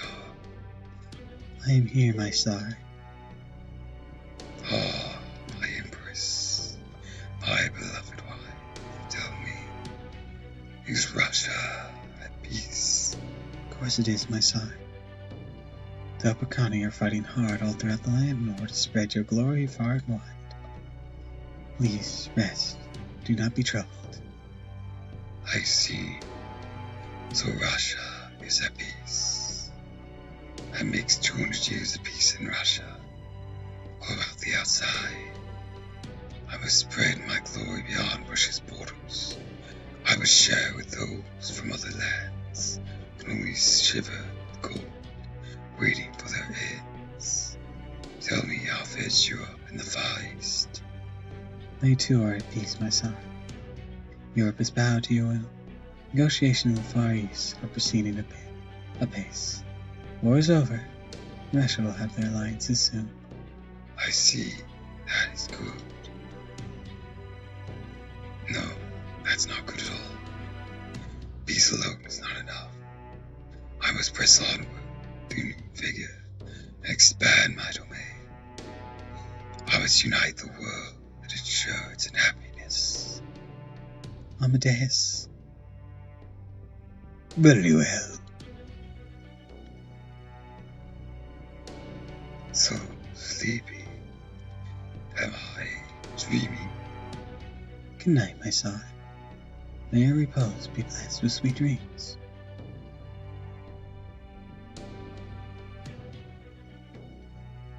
Did you get Ivan's attack under control? Yes, he is sleeping soundly now, thanks to Mozart's piano. Even though the stars from the Lost Belt, musical lights seem to have oddly powerful effect over him. Not even feeling a bit asleep myself now. Good. Need to stay asleep for the time being. Can't have him finding out what's really going on. Hanging out on a campaign. The worst possible scenario. Must first be certain that his rule extends throughout the Lost Belt before we do anything else. I won't trust him to Amadeus for a while. Deal with the rebels myself. The mere thought that there's a rebellion taking place fills me with revulsion. No, not an option. There's no way Amadeus alone can keep the Tsar pacified. If he starts really acting up, even I couldn't say what might happen. I can't stand that. Much as possible, I want to eliminate any chance of surprise for my plan. I need your help. I'm sure to call you after the Tsar has been safely secured. As you wish, you are my master. I am your servant. I'll trust in your judgment. Thanks. That'll be a big help. Pardon me. I hope I'm not interrupting your pillow talk. I'd watch your tongue if I were you, Metropolitan and Marcus. You may be the Tsar's mentor, but I am still a member of the Imperial family. I will not tolerate such uncouth remarks. Or uncouth. Me, Grand Duchess. I have nothing but highest respect for every member of the Russian Imperial family. No matter what sort of family they may be, what sort of inn the great Grand Duchess may have met. How dare you! Wait, both of you stand down. I want to see any infighting. I don't have time for it anyways. Father, your job is to felicitate the Tsar, right? Then quit following the Grand Duchess around and hurry up with the repairs to the cathedral. Or do you have something else urgent to tell us? Something happened with one of the other lost belts? Of course, this is very urgent. Cryptid number 1. Today is a very lucky day. You'll finally have a chance to prove yourself in battle. You're kidding me. They've already showed up? They have. They've been disturbed. It's on the outskirts. Their shadow border has emerged here in our own Russia. We haven't pinpointed their exact location yet, though. So, this is their first lost belt. It will take them at least several days to fully comprehend how this world works. I believe now would be the perfect time to eliminate them, while they are still regaining their balance. I don't want to leave the Tsar's side right now. I'll let the Obakani handle them. Besides, Quinskaya's the one who let them get away in the first place. Why not make her take care of them? Are they gonna do it? Or are you gonna do it yourself? It might give you a chance to be useful for a change. Oh no, I couldn't. Unfortunately, the Tsar's condition worries me as well, so I would much rather not stray too far from Yoga Moscow. As for Miss Quinskaya, she may well be to blame for this little predicament, but she too is quite hard at work at the moment. I believe her work is a rather primitive or private matter, very much in line with her hobbies. Hobbies? She's supposed to be leading the Obakani. What else could she be up to? Kodak, you realize Quinskaya isn't under your control, and she's like not with the priest or anyone else.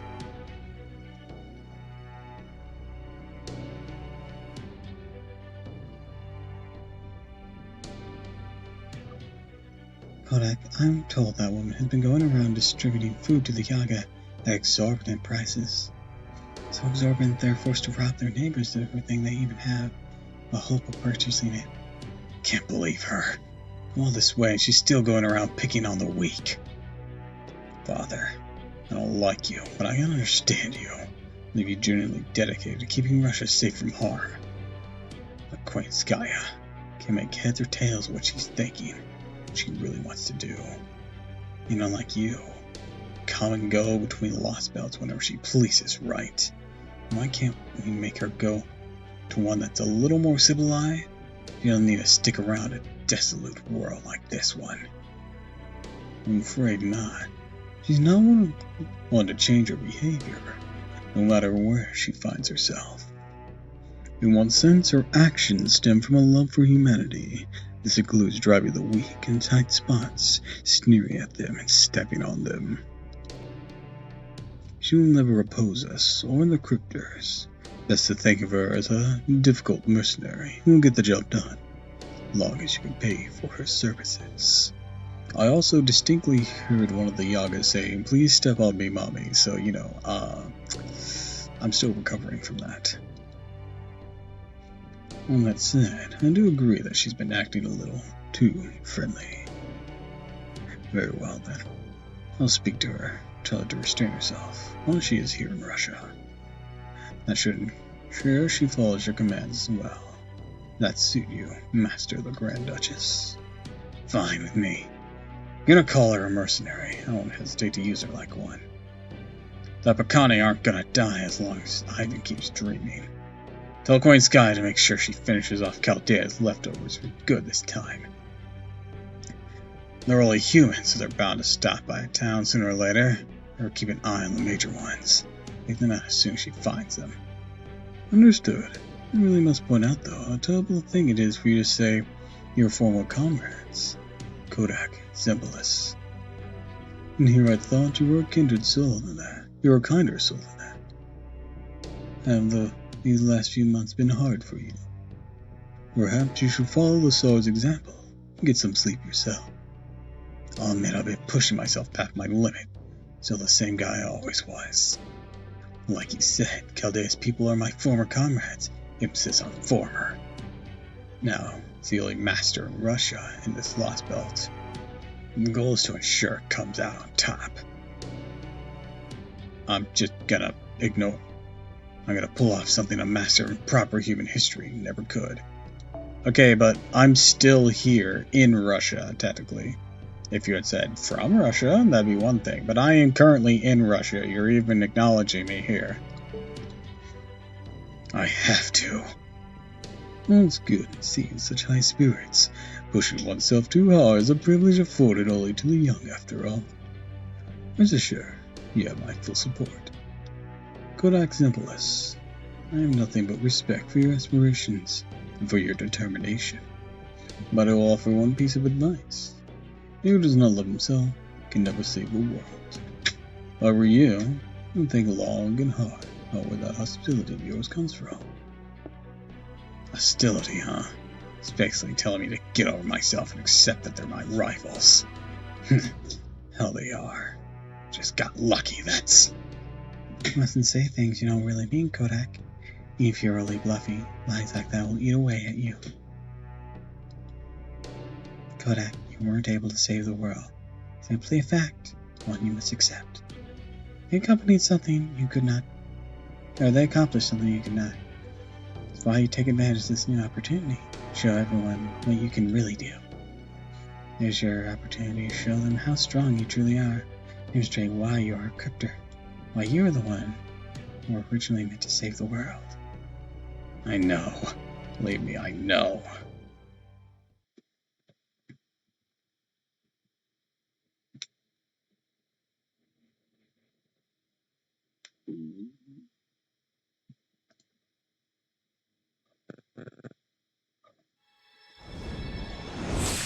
Dun, dun, dun, dun, dun, dun.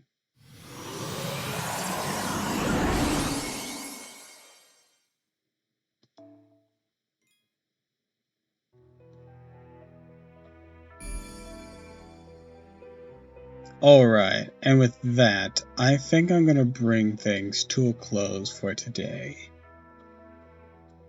So, I'd like to wish you all a fond farewell, and thank you for stopping by.